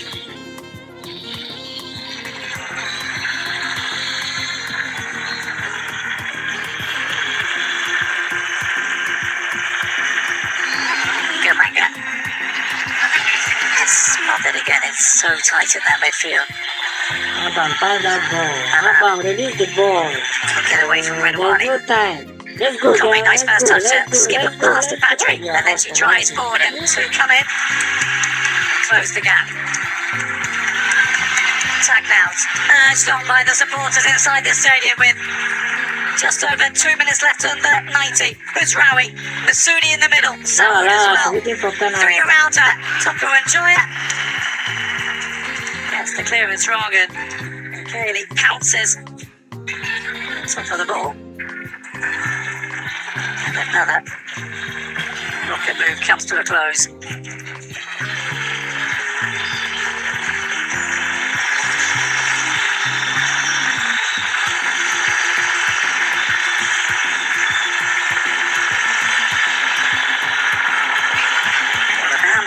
Is down. I think claiming a bit of contact. But Redouani. She's still down on the floor. The substitute about.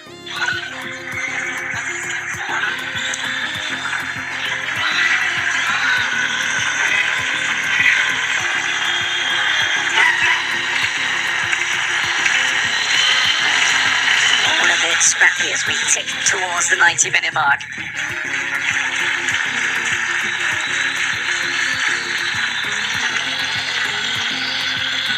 Kit. As far as Badri and Masudi picks this up. Tagged out to her left. Masudi in the middle again as Rawi behind. Into the middle it goes.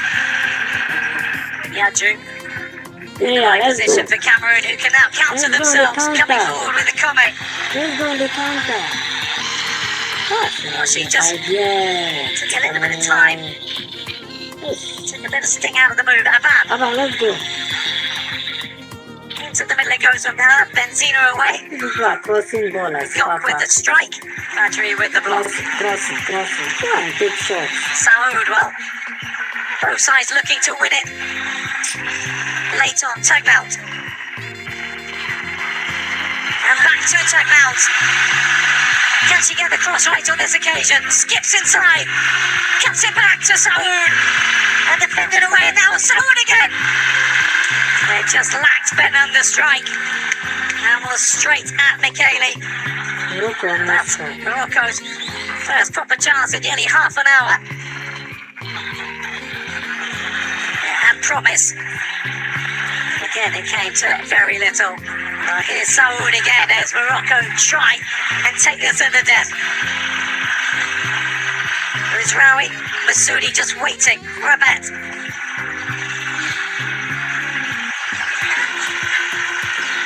Inside the fullback, that's nicely played. Saoud looking for Rizraoui. Only as far as Unyaju. There's going to be 4 minutes of additional time. And then we will be heading to extra time. As said, every time Morocco have been in a semi-final, they've not just gone to extra time, but penalties as well. Oh, she looks calm as you like. Penalty to Pengele. He filled up, feeling it a little bit more. He's got everything to lose, having been brought in, the World Cup winning coach, to get Morocco over the line and win the Wafcon. As Pengele, given her team only arrived in this tournament by the back doors. A free hit really for Cameroon in this tournament. Rizraoui does well to dispossess the Gok for once. And still she goes forward. Past by Ikin. Twinkling skills from Rizraoui. Oh, she just couldn't get past Unyaju. It seems she'd done the hard part. Tagged out, space in the back for Masudi. And she cannot hit the target. She came the closest we've seen early on. And heading against the crossbar. She's down on the floor. As is a Cameroonian player as well. It was superb from Sakina Rizraoui right until that point, and then she had the presence of mind to find Tagmount. Good cross in. And Masudi unable to guide it on target. Just a glance rather than the firmer contact she'd have been after. And she knows it.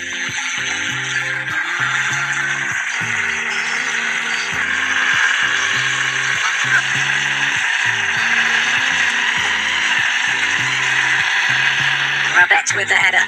Masudi flicks it on. Tagmount, who's been really involved since coming on.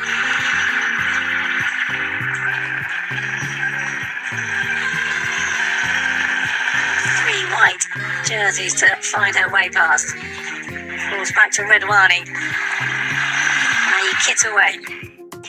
Toko Enjoyer just muscles off Rabet. Only as far as Atik. Finds McCarnell, Gok in a little bit of space looking for a bad, but both sides just giving the ball away. 90 seconds of the 90 minutes to go. And now into touch. And Cameroon can breathe.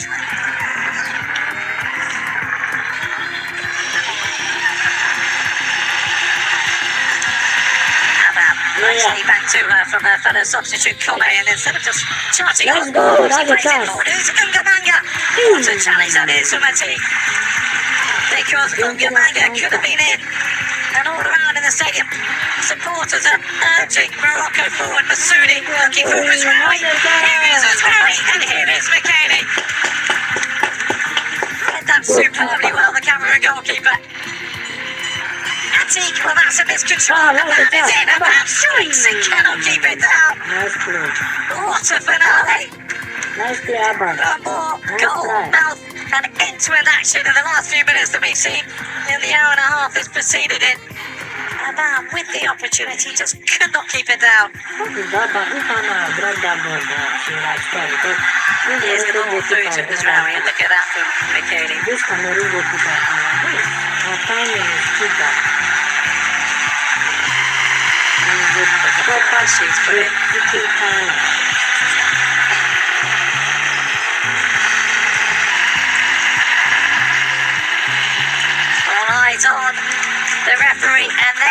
blows the final whistle. Nothing can separate host nation Morocco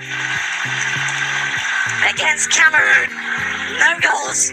And we head into the first extra time of this tournament. And, well, Malawi watching on must be rubbing their hands with glee. They are in the final. They played first in this tournament. Wonderful Cameroonian supporter there. And they know now that whoever they face on Sunday will have an extra half hour in their legs as well.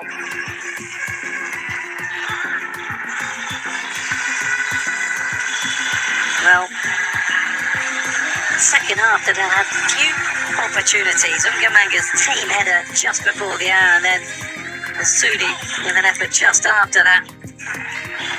And then there was little action in front of goal until the substitutes Saoud and Taknal came on, and they had their chances. There was that swivel from Iman Saoud in the 90th minute. Masudi with the header, and then Aban could have won it. Broken Moroccan hearts, and she kept her strike down.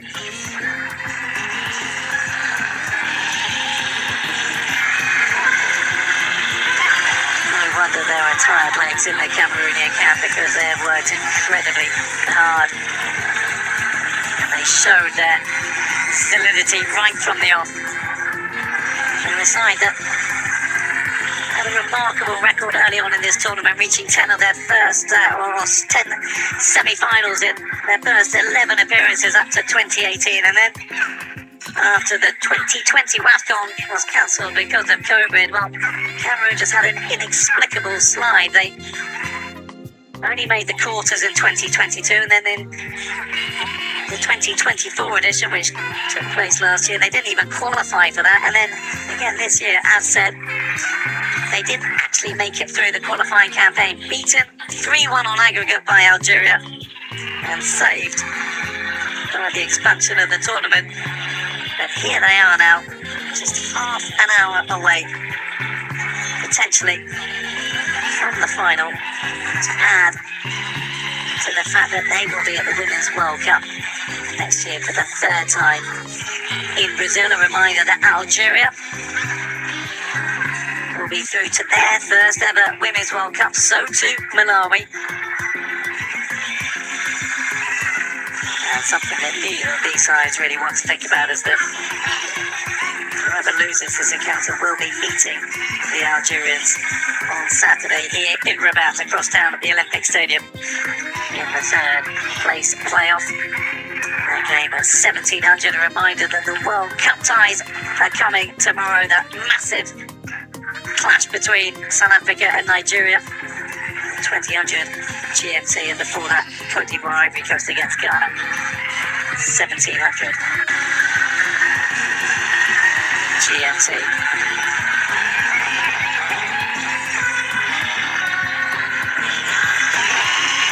This is what the coach...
Just finding a dog. Space for Makana. To Abab.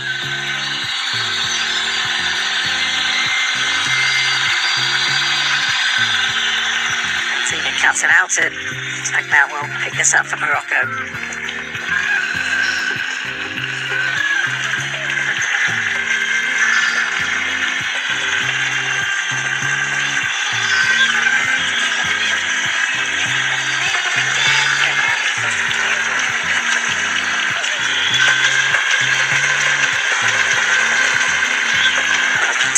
Has plummeted at the start of these extra 30 minutes.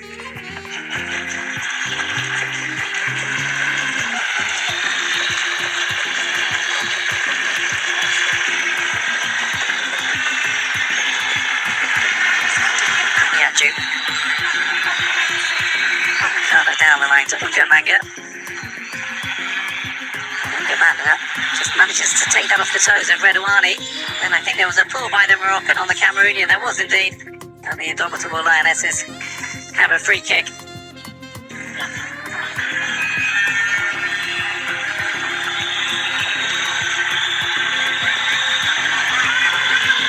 Getting over the line for Morocco is just the clearest of intentions. They've thrown millions of dollars at football in recent times, not just the men's game, but the women's as well.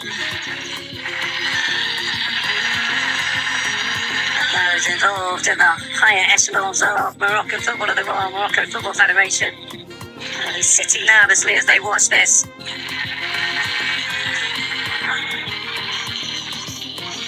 Cameroon are giving them a game. Soccer enjoyer, a better way again.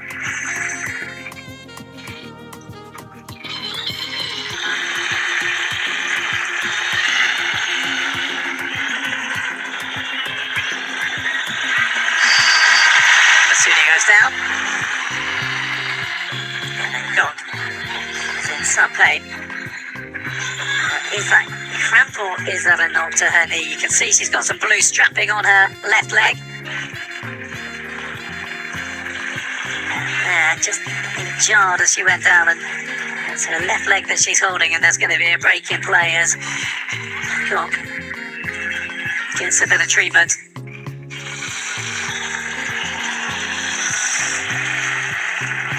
At the 2024 Under-20 Women's World Cup didn't go. As did that player, Unyaju.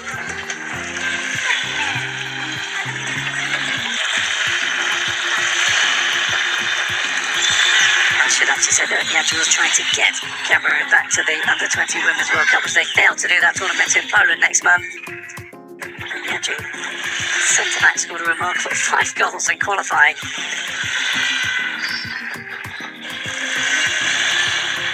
And her goal, of course, against Nigeria is why Cameroon are here, back underway. Here is Unyaju. And that almost went behind for a corner.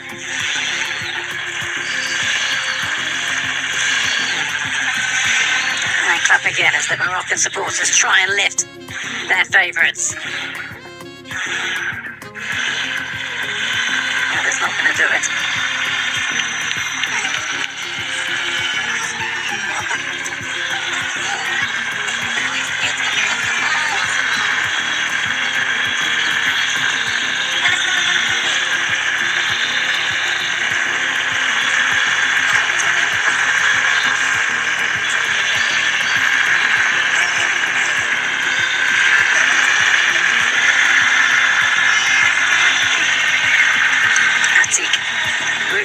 Excellent stuff from her. Up to tag now to exactly known for her aerial prowess. Clock is back on the field.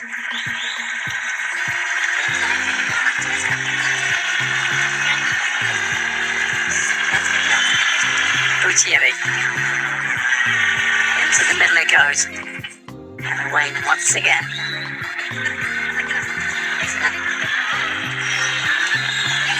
Take forward looking for Masudi again. Dudu. Manga. Benzina gets the toe in and hobbles away as she does.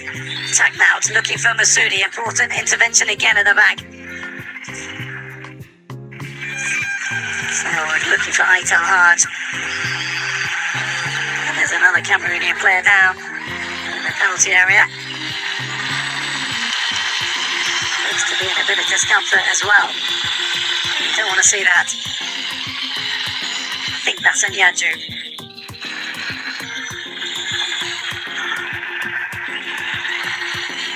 Let's just hope that's not too serious. Maida Bunyaju, just 19 years of age, another based in Cameroonian football, which is Wafcon. And her stripes and her promotion to this job when in charge of Ebaloa Fee, transforming the club into one of the dominant forces in Cameroon's Super League.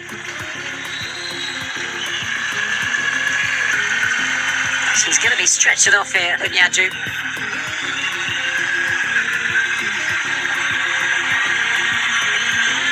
Captained Cameroon's under-20 side recently.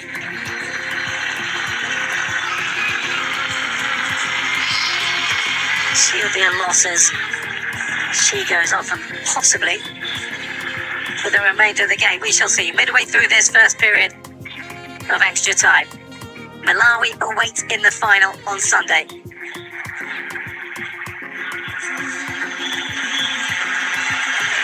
Moroccan supporters came here with high expectations. Now they simply have high anxiety.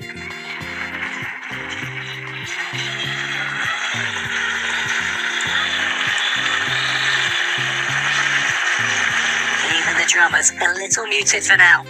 They need a spark here, Saoud. Kaylee. Safe hands again.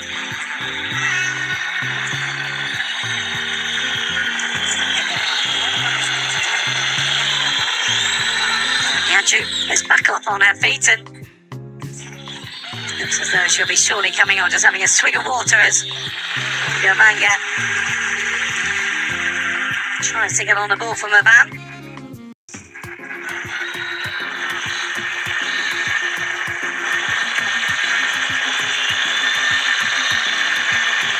then that will go through for a Moroccan goal kick.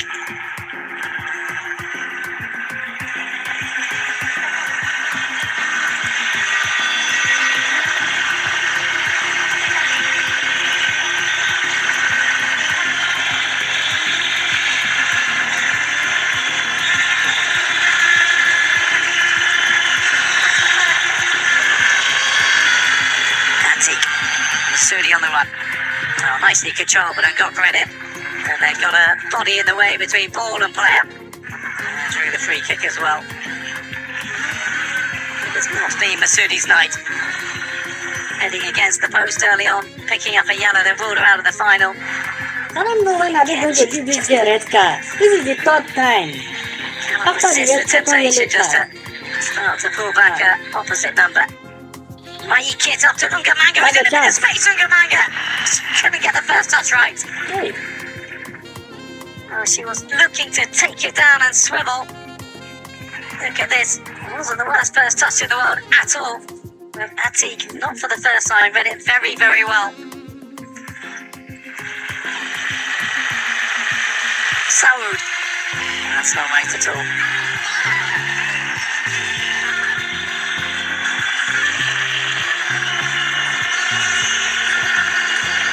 Atik at the back was not part of the last Women's World Cup squad for Morocco.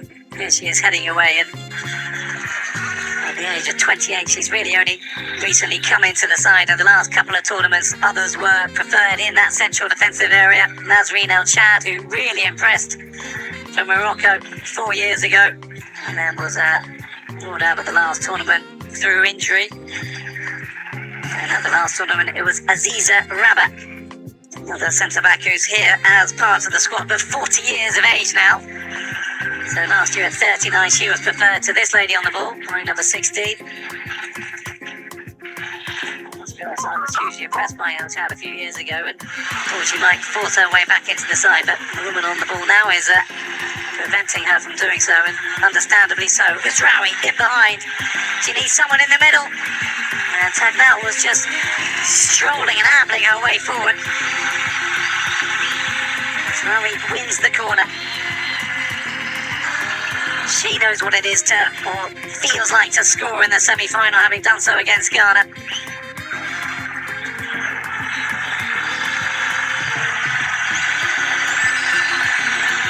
Last year, she would love a repeat.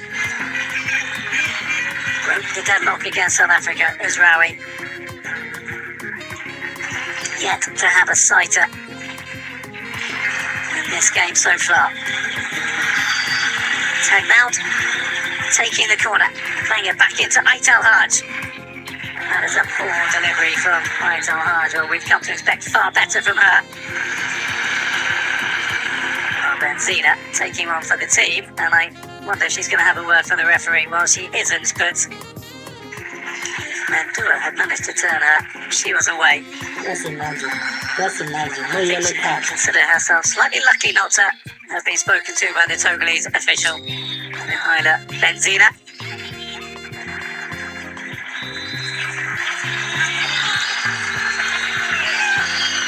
Bunyaju. Here is Benzina again.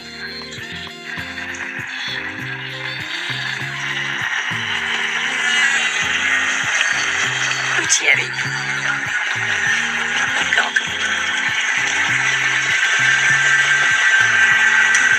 The Moroccan players might be seeing in their nightmares tonight if it goes against them with a full-time whistle. Immovable force. Well, that's loose in the back, and here come Cameroon. Charging forward, Kome. Drifting one way and then another. That's an outstanding tackle from Benzina. Strike a goal from How above. can you do that?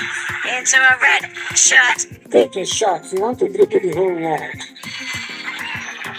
Still Abam has it, and she's won the corner as well. She's done really well. Well, 2 chances for Cameroon. A look at the heavens from Michaela Abam. What a challenge that was by Benzina, because she had to get it right. It was expertly timed. Cameroon are having here is that they touch the ball too many times. You have a chance. One touch. Score. Crescendo of whistles. As Toko Njoya looks for Kome. First touch from her, over looking for a man again. And I think Amici got a touch, and that will be another corner. She's saying she didn't. But it is going to be a Cameroonian corner. A nice twist and turn from Kome. Not the easiest ball to take, and far too far in front of Abam. This will show us whether Amici did get anything on it. And I think she did. Good spot from the officials. Enjoy it. With the signal. Takes it short again. Well, too early for the referee's liking. Who's having a word with Saoud and Mendua.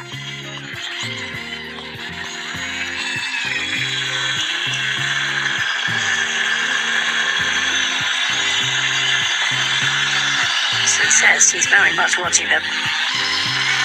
I think she might be saying VAR is as well. Toko Njoya, bent away.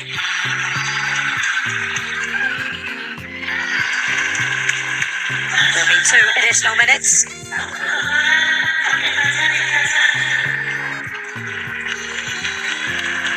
Jorge building, cajoling, encouraging from the sidelines.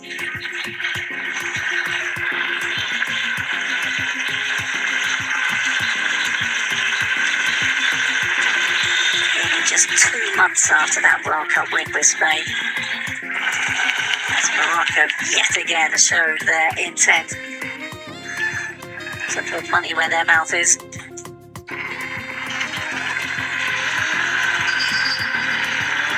Their previous coach Reynal Pedros had got them to the Wafcon final, got them to the round of 16, but still that wasn't enough for a man who had also won 2 UEFA Women's Champions League titles, Reynal Pedros, but why not go up and upgrade to a World Cup winner?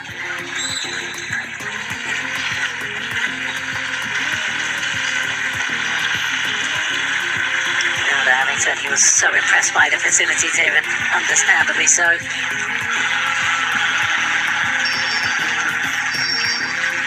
Had success at many levels with Spain, not just the seniors, he won the under-19 European Championships as well, with Yasmin Rabet in the side because she was a former Spain youth. Rabet, who grew up in Spain with a Moroccan father and English mother, who are here watching on. I met them in the hotel where I'm staying, and they're out as a family to follow their daughter in the hope that she can finally get Morocco over the line and add African glory to the European glory she already has. That's going to be a Cameroonian free kick, and I suspect that will be the last of it before we go into the final period of the game.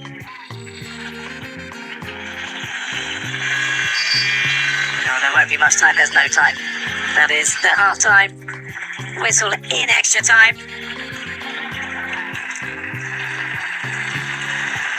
That flurry of activity at the end of the 90 minutes was not replicated at all in the first period of extra time. It is still Morocco 0, Cameroon 0.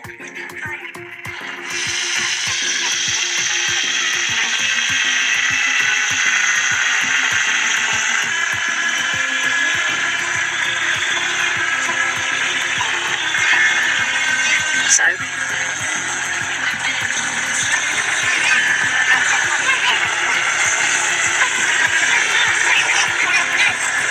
fluids being taken off.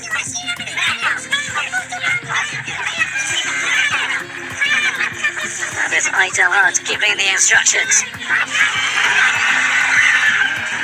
Oh my God. It'll just be a 3-minute break.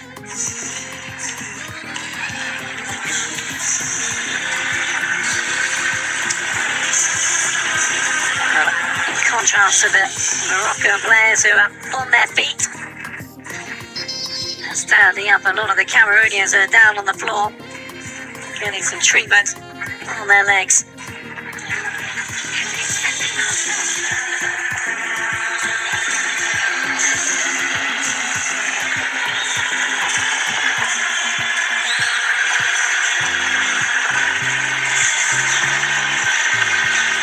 And now they start to return to take their respective positions.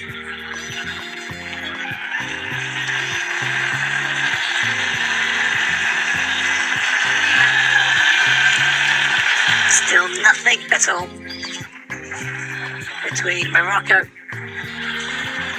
rated the 4th best side in Africa by football's world governing body FIFA, and the team determined to be the 6th best Cameroon. Lovely aerial shot off the Moulay Al Hassan Stadium. And Morocco get us underway for the final time. Penalties await unless a goal can be found. Bam.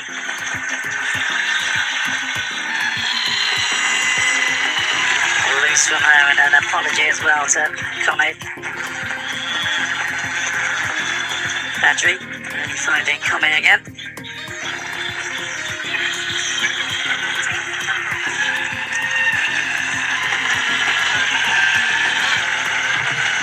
Rally. Bam.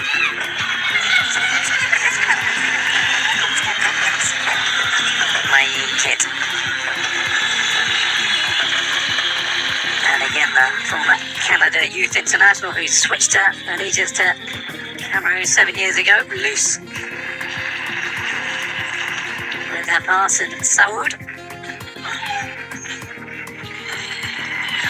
Another who switched her allegiances, France to Morocco in her case. Also missing out, and now this is tight at the back, and they've got to get this right. Up comes Michele. Once again, the ball bounces and bobbles and somehow ends up in the Cameroonian goalkeeper's arms. She's very bad. She's had a couple of moments.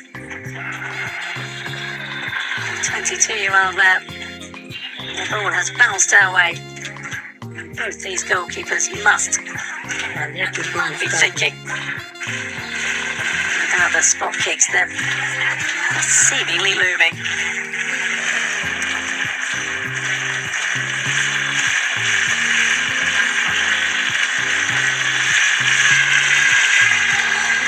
Kids off her knee, finding a manga. Tries to play a bam. Whichever away. Battery. And now in a little bit of space. Here's Rowie, full of running still. And she's won the corner. She's done really well there.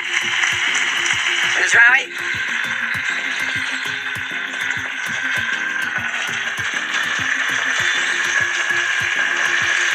Excellent determination. Can they make this count? Rabet comes up. Benzina. Atik. Ratu can bring goals. Atik, who's already got one in the tournament. Tag now with the delivery, and there is Atik. And she can't keep it down. All guided on target.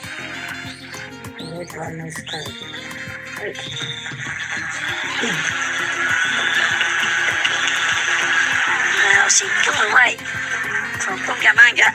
Atik. Nice delivery as well from Tagnout. She's doing her defensive work, Atik.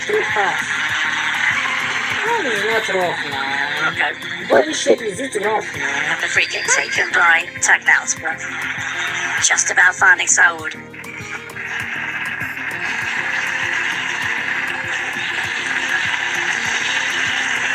Kelly just beckoning about back into midfield position to keep the shape. Masudi, a little touch away from Ngok, and Ngok recovers. And Morocco will have the throw. Well, even when she rested players earlier in the tournament for that Cape Verde game at the end of Group D, Valentina and Gele still saw her side bring real intensity to that encounter. Intensity she said she was really keen to maintain.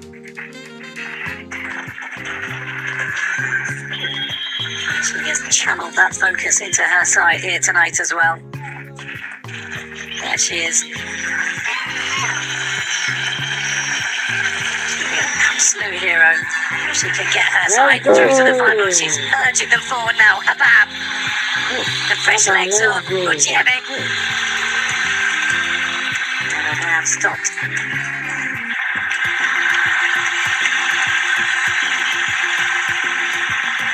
The throw. Well, I might have gone Cameroon's way. Not so. Tag out. Masudi. Saoud. Running at Dudu. Slipping it through to Masudi. Masudi trying to find Uzraoui. Cameroon scrambling it away again. Bungamanga, they just need to hold it up top. Cameroon are just a little bit too quick to play it at times. Just giving the ball back to the Moroccans. There's a shake of the head from a Moroccan journalist right in front of where I'm sitting. That might echo the feelings of many inside this arena. Got away, and now they're all claiming handball as well. Moroccan supporters. Well, play on, says Insensia Amedome. Togolese referee, and we are back underway. That's not the best clearance. It's how we could pick it up, and yeah, you're just happy to get it into the stands. Nervy times.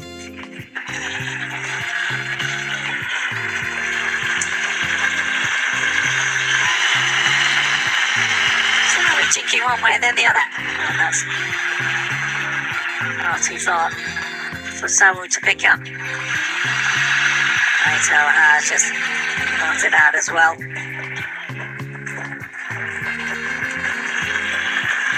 Oh, they decide just to slow things down from Dudu.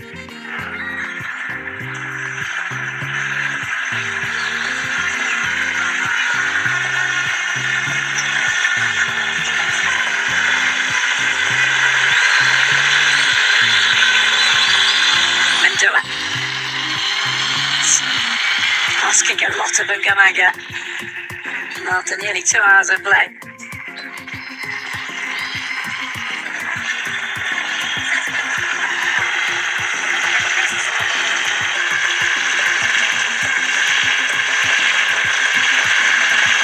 Take forward and Yaju away.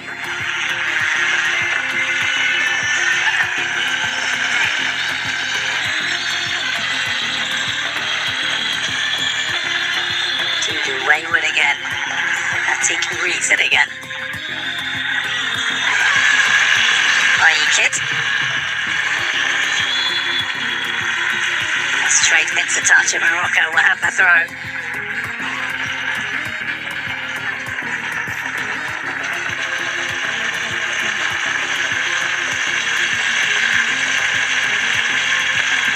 Rabbit. Lofting forward to tag belt.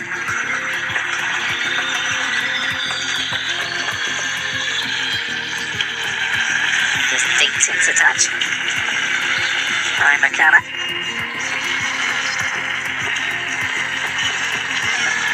He's representing her local club Lequier as well, and incredibly well as well.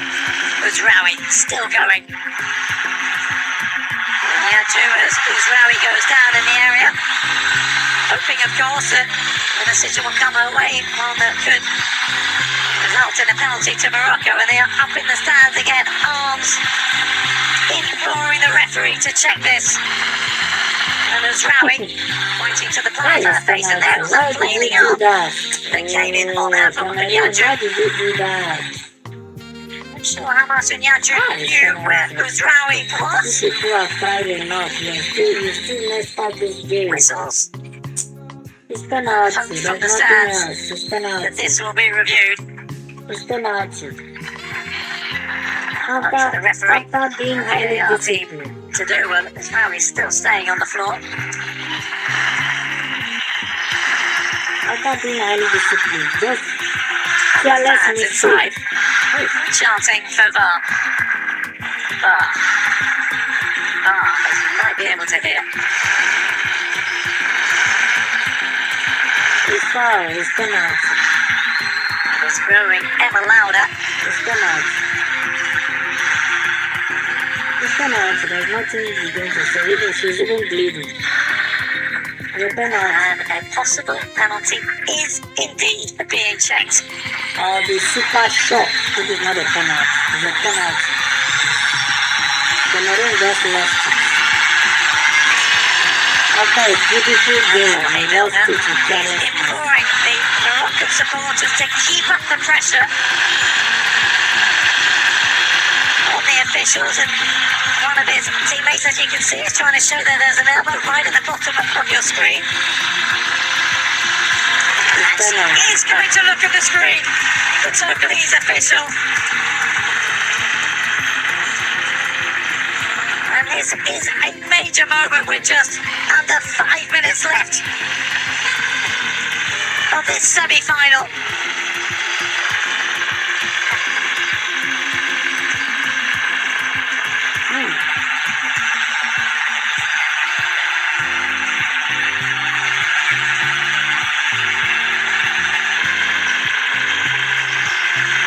No doubt about the contact from Unyaju. No doubt that Uzraoui making the most of it as well. And right in front of me, well, assistant from the Moroccan bench is still trying to show the fact that Uzraoui's lip is possibly bleeding. I can't see it from where I am, but he was just directing one of the, I think of the fourth official to take a look. To labour the point, she's got a bit of gauze on her lip. And here is the decision, a massive moment in this semi-final. Penalty given to Morocco. Disbelief for the Cameroon camp. A yellow card as well for her troubles for Yadju. And Morocco are no stranger to penalties. They have got another.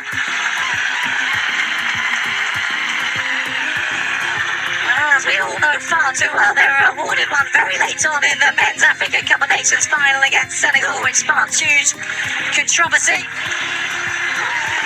That was missed. But Gok is not taking this line down. She's still having words. Anan Ait El Haj, who took over the penalty duties after Yasmin Rabet, became the first Moroccan player ever to miss one for Morocco. Just before we were getting to a shootout, I was going to say has the opportunity to drill home, but she's actually left it to Tagnout.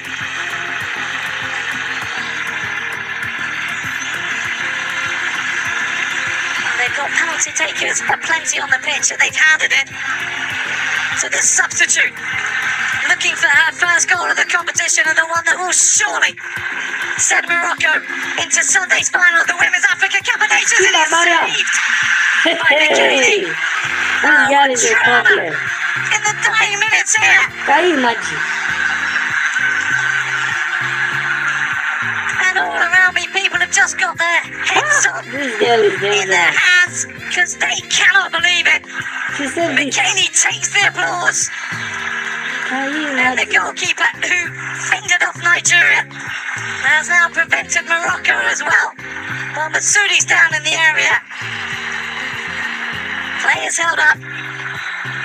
And tagged out. Oh, I bet she wishes she could go back a minute or two. Will there be a suggestion that the goalkeeper came off her line too early? That's good enough. Consolation. Masudi down. What a finish to this semi-final.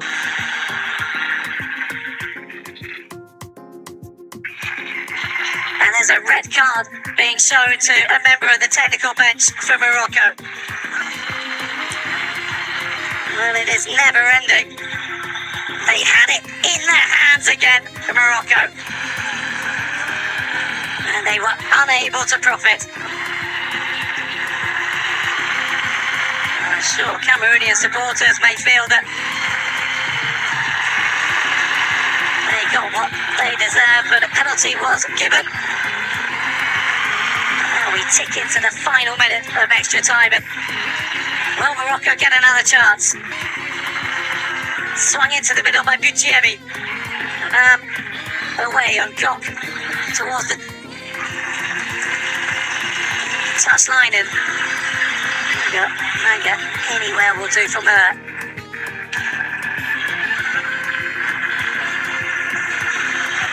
This Cameroon side are certainly living up to the indomitable part of their indomitable lioness's nickname.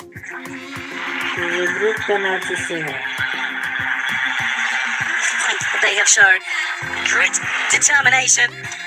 3 minutes is all that will separate us from a succession of penalties, not just that one. Here's Uzraoui into Tagnout. These bodies in the middle, and only finds Michele Vieira again.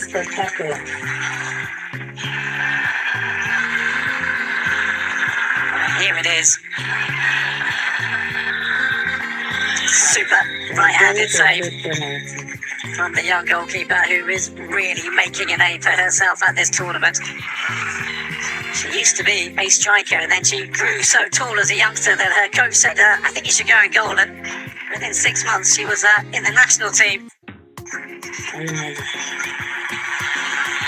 Now Cameroonian Cameroonian supporters will be absolutely delighted this year. There are going to be some substitutions coming up, 2 from Cameroon, 1 from Morocco, and this is very much one would think about the penalties that are quite possibly coming our way.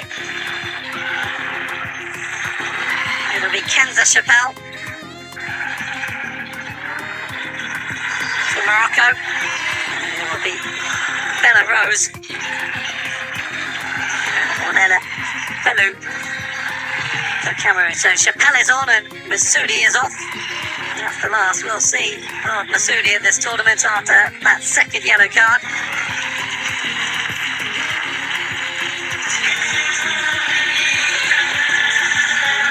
Meanwhile, the 2 Cameroonians, when they wait to come on, is there going to be enough time to get them on? Just over a minute to play.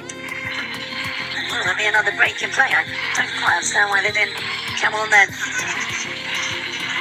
Well, I think they're just not taking anything because they want their substitutes to come on. Well, Morocco have the goal kick and finally they are going to come on.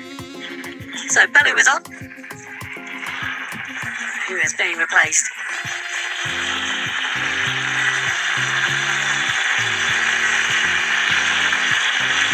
Toko Enjoyer is going off and Killer Abab, the substitute, is substituted. Gives it up to Bella Rose. And to Bellew. And their part in the game is coming up. And if this slips away from the Moroccans, they are never going to forgive themselves. They've got another substitute waiting to come on, and I'm not sure that's going to happen. Can they nick this right at the death? Into the middle it goes. Tagged out. And close attention, and Connie tries to get it away. And then it goes to Michele.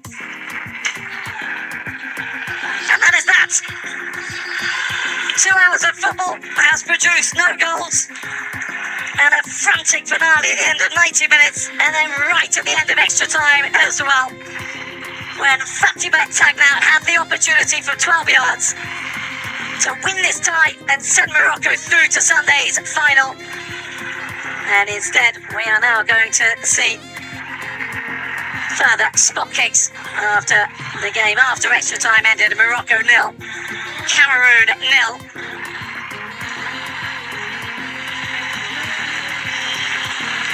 And Michele, well, she's getting the applause, as you might understand, from her fellow players.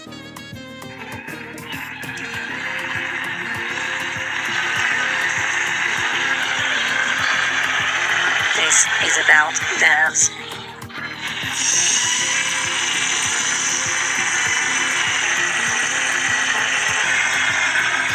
And managing emotions, as he was talking about just yesterday.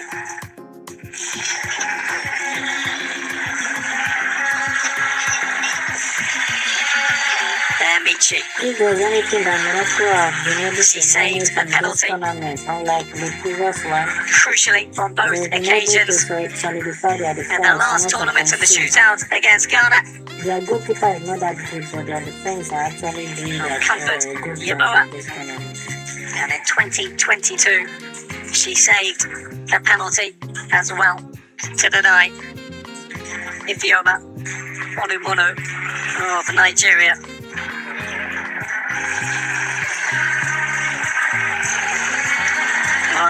Unlike the penalties taken at this tournament in regulation time, which have been missed against Senegal, first by Yasmin Rabet, and then after that by Fatima Tagnout just now.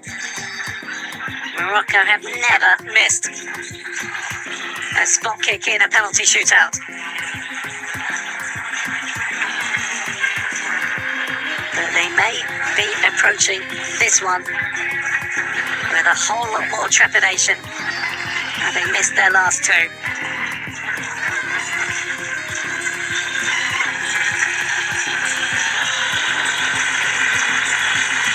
really matter which end they're going to take the penalties because they're going to be Moroccan supporters behind them, whichever end it is.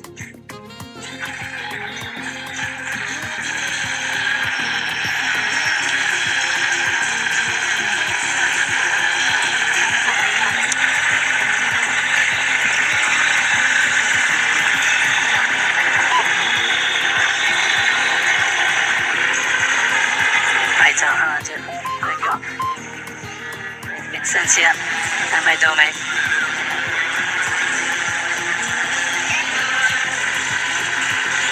Who will go first?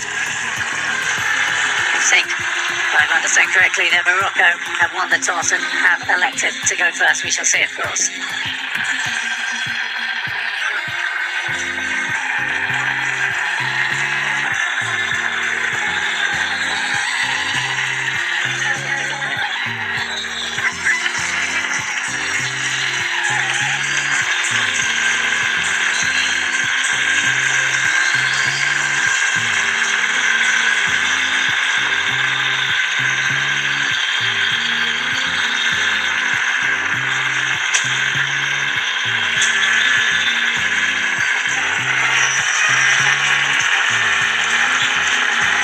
The scene is set.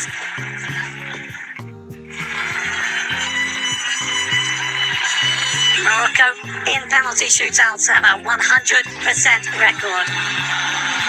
They've been involved in two, and they can't two. Cameroon, well, it is, unfortunately for them, very much the opposite. They have contested three and lost all three. For the very first time in the very first Wafcon in 1998, and in 2008, the third place playoff against Nigeria, and then in 2018, in the semi-finals against their nemesis in this tournament, Nigeria's Super Falcons. We've got a player here, who's off the pitch, who was involved in that shootout. She missed, so she will no doubt be delighted that she's not involved in this one. Morocco to go first, and it'll be Ait El Haj, who went first in the shootout against Ghana's Black Queens last year here in Rabat at the Olympic Stadium.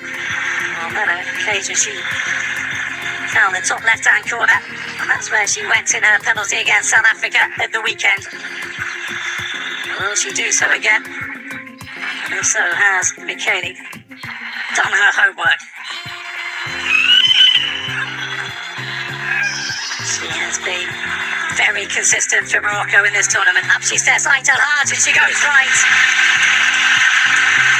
And Michele had done her homework because she went right. But it is advantage Morocco.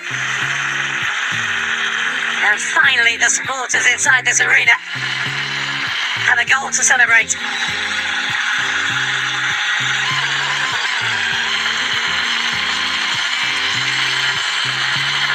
Marie Bungamanga, Cameroon's top scorer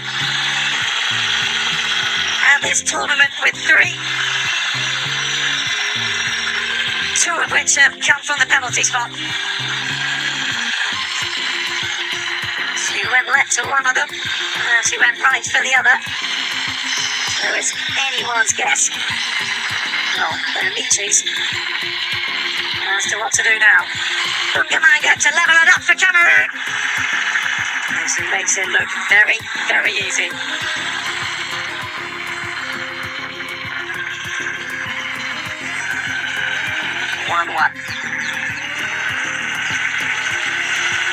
The burden, because that was surely the word, now falls to Kenza Chappelle.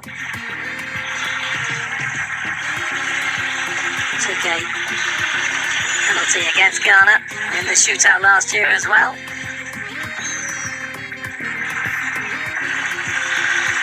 She went to the goalkeeper's right, to the bottom corner on the left-hand side, and she's looking at it that time around. And slotted it in very coolly. And this time she cannot find the back of the net because Michele is the hero again for Cameroon. Her second penalty save of the night, but her first in the shootout. And Moroccan hearts are sinking. Oh, she's got her head held up, and look at that from Michaelia's top draw save again He's good at the ball in the air. from the Cameroonian. If you want to score, I'll put it on the floor.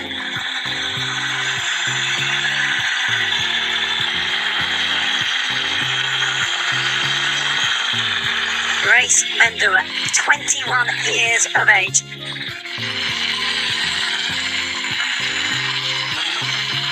Assumes the responsibility for the indomitable Lionesses as their teammates lined up as one. Look on.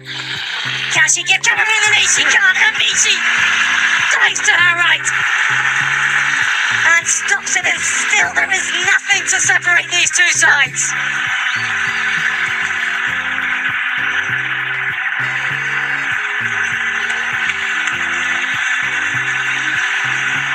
Down very well, Amici.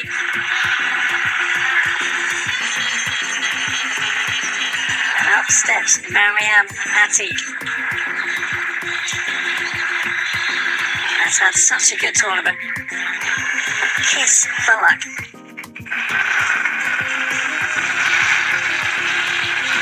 The Moroccan centre back scored a header in the tournament. Now the responsibility. Can she give Morocco the lead again? She can't. Oh, that's an outstanding save from Michaeli. If you play it Absolutely in the air, top she'll draw. save it. Because that was not a bad And she has a penalty very strong hand. from Attig. Struck well. She saved it. And a superb right hand. Look at Any that. ball at the top, she will save it. Michaeli again. If you need to score this Cameroon goalkeeper, you must play it on the ground. Wow. It's all you can say. She is having the tournament of her life. I want Cameroon to win.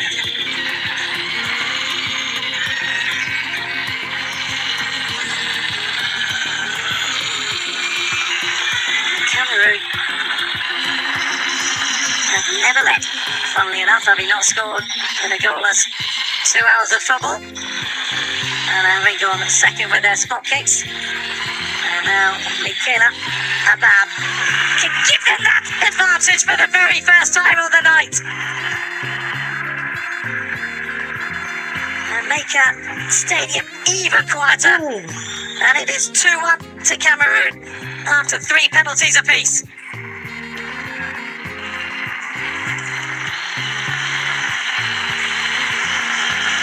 Sakina Uzraoui, the latest to take the long walk forward as Cameroonians celebrate Bravo, I did. a very narrow advantage Down there, last player. in the stands. They're coming to the Lionesses' den. They are currently leading Uzraoui. Big moment in the shootout. Denied again. Unbelievable. He's Morocco, she played this ball at the top. Michaeli. You can't score this game, raising the ball up. What a night for the Cameroonian. She simply will not be beaten. Which means that if this spot kick goes in, that Cameroon are through to the final of the Women's African Cup of Nations, and Morocco will be out. Hi, can you imagine? This girl is a Well, problem. they cannot find a way past this goalkeeper. And the responsibility comes to Meva Unyaju. I said earlier she had scored 5 goals in the under-20 Women's World Cup. Nigerians that are complaining, Two now of you those can were see from the that penalty this spot. girl is actually one We've seen her find the top corner from a free kick at this tournament against Nigeria. She is just 19 years of age, and she has an opportunity to send her nation through and singing and dancing, and she's done exactly that.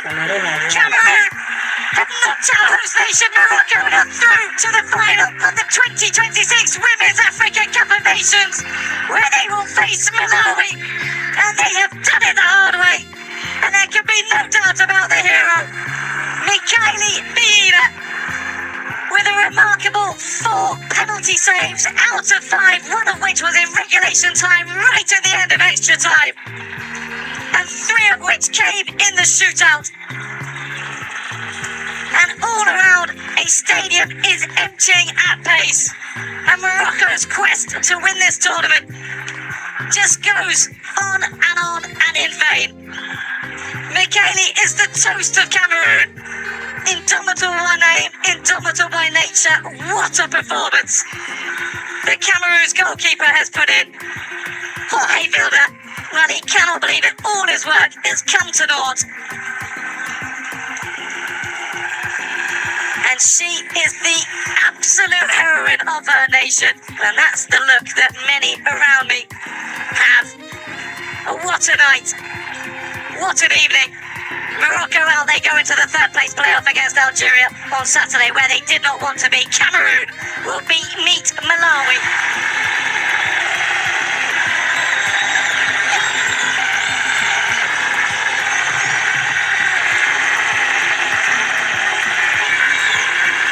Penalty is a famous word.